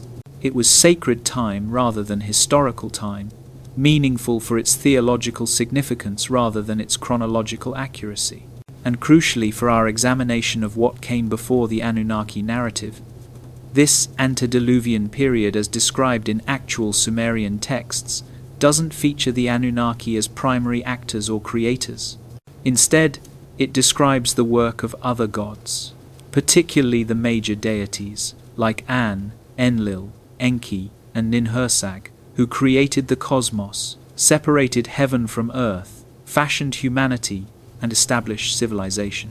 The Anunnaki appear in these texts primarily in their later well-defined role as judges of the dead and determiners of fate, not as the founders of human civilization or the creators of the human species. This fact alone, this simple textual observation, completely undermines the ancient astronaut interpretation promoted by Sitchin and his followers. They placed the Anunnaki at the very beginning of human history, making them the primary divine actors, the beings who created humans through genetic engineering and who established civilization to serve their needs. But the actual Sumerian texts present a very different picture, one where the Anunnaki are important gods certainly, but not the primordial creators, not the founders of order, members of a later generation in the divine genealogy, rather than the first gods to exist. The fixation on the Anunnaki in modern popular culture, the tendency to see them as the central figures in Mesopotamian mythology rather than as one group among many in a complex pantheon, stems almost entirely from Sitchin's work and the interpretive framework he created. By focusing attention on this particular group of gods and interpreting them through the lens of ancient astronaut theory, he created a narrative that has proven remarkably persistent, despite its complete lack of scholarly support, and despite the overwhelming evidence against it from actual specialists in Sumerian language and culture. But we must ask ourselves why this narrative has been so successful, why it continues to attract believers and defenders even when experts repeatedly explain its fundamental errors and misrepresentations. Part of the answer lies in the difficulty of accessing the actual Sumerian texts for most people.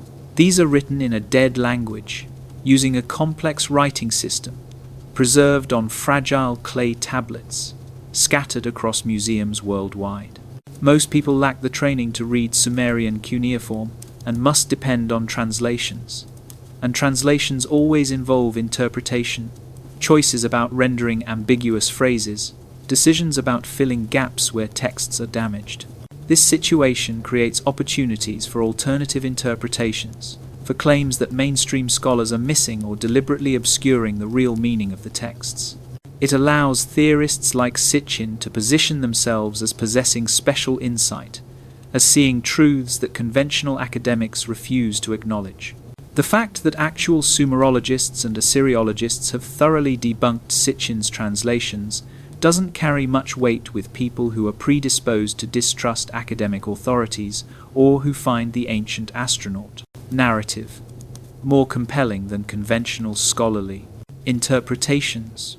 There's also undeniable appeal to the ancient astronaut idea itself, beyond questions of textual accuracy or scholarly consensus.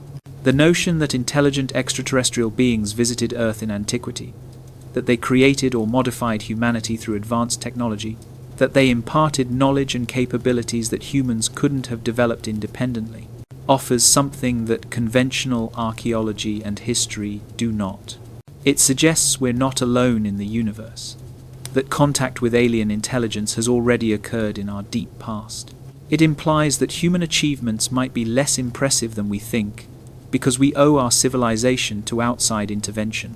There's an element of anti-establishment appeal as well.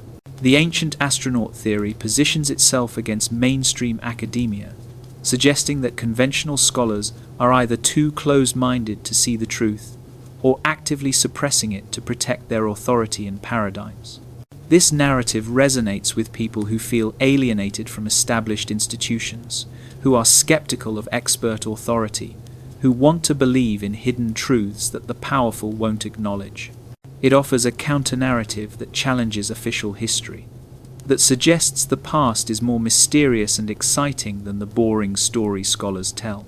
But the reality, as we've seen through extensive examination of what the Sumerian texts actually say, is less dramatic than the ancient astronaut theory suggests, but far more interesting when we understand it properly. Specialists in Sumerian and Akkadian languages spend years, often decades, learning to read these ancient texts, mastering complex grammatical structures, memorizing vast vocabularies, understanding cultural contexts, studying linguistic details, grammatical structures, cultural contexts, and comparative evidence from the broader ancient Near Eastern world. And what they find are sophisticated mythological narratives, complex theological systems, profound reflections on creation and human existence, extraordinary literary achievements, but no descriptions of extraterrestrial visitation or advanced technology.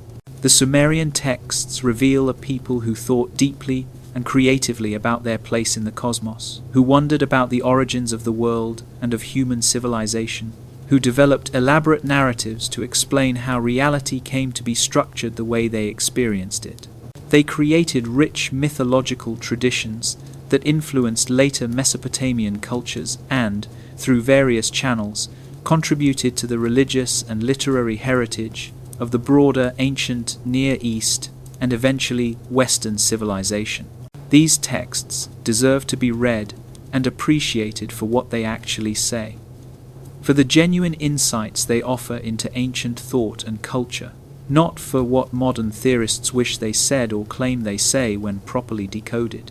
If you found value in this extensive exploration of what the Sumerian texts actually reveal about the period before historical memory and before modern reinterpretations, please take a moment to like this video and subscribe to the channel for more content that examines ancient mysteries with intellectual honesty, scholarly rigor, and genuine respect for the evidence. Share your thoughts in the comments about what aspects of Sumerian mythology you find most fascinating or challenging. Where are you tuning in from tonight? And what drew you to this topic? I love hearing from everyone who joins these journeys into the ancient past, learning what questions you bring and what perspectives you hold. Until next time, may your path through history's deepest mysteries be illuminated by curiosity, guided by critical thinking, and enriched by authentic wonder at what our ancestors actually achieved and actually believed.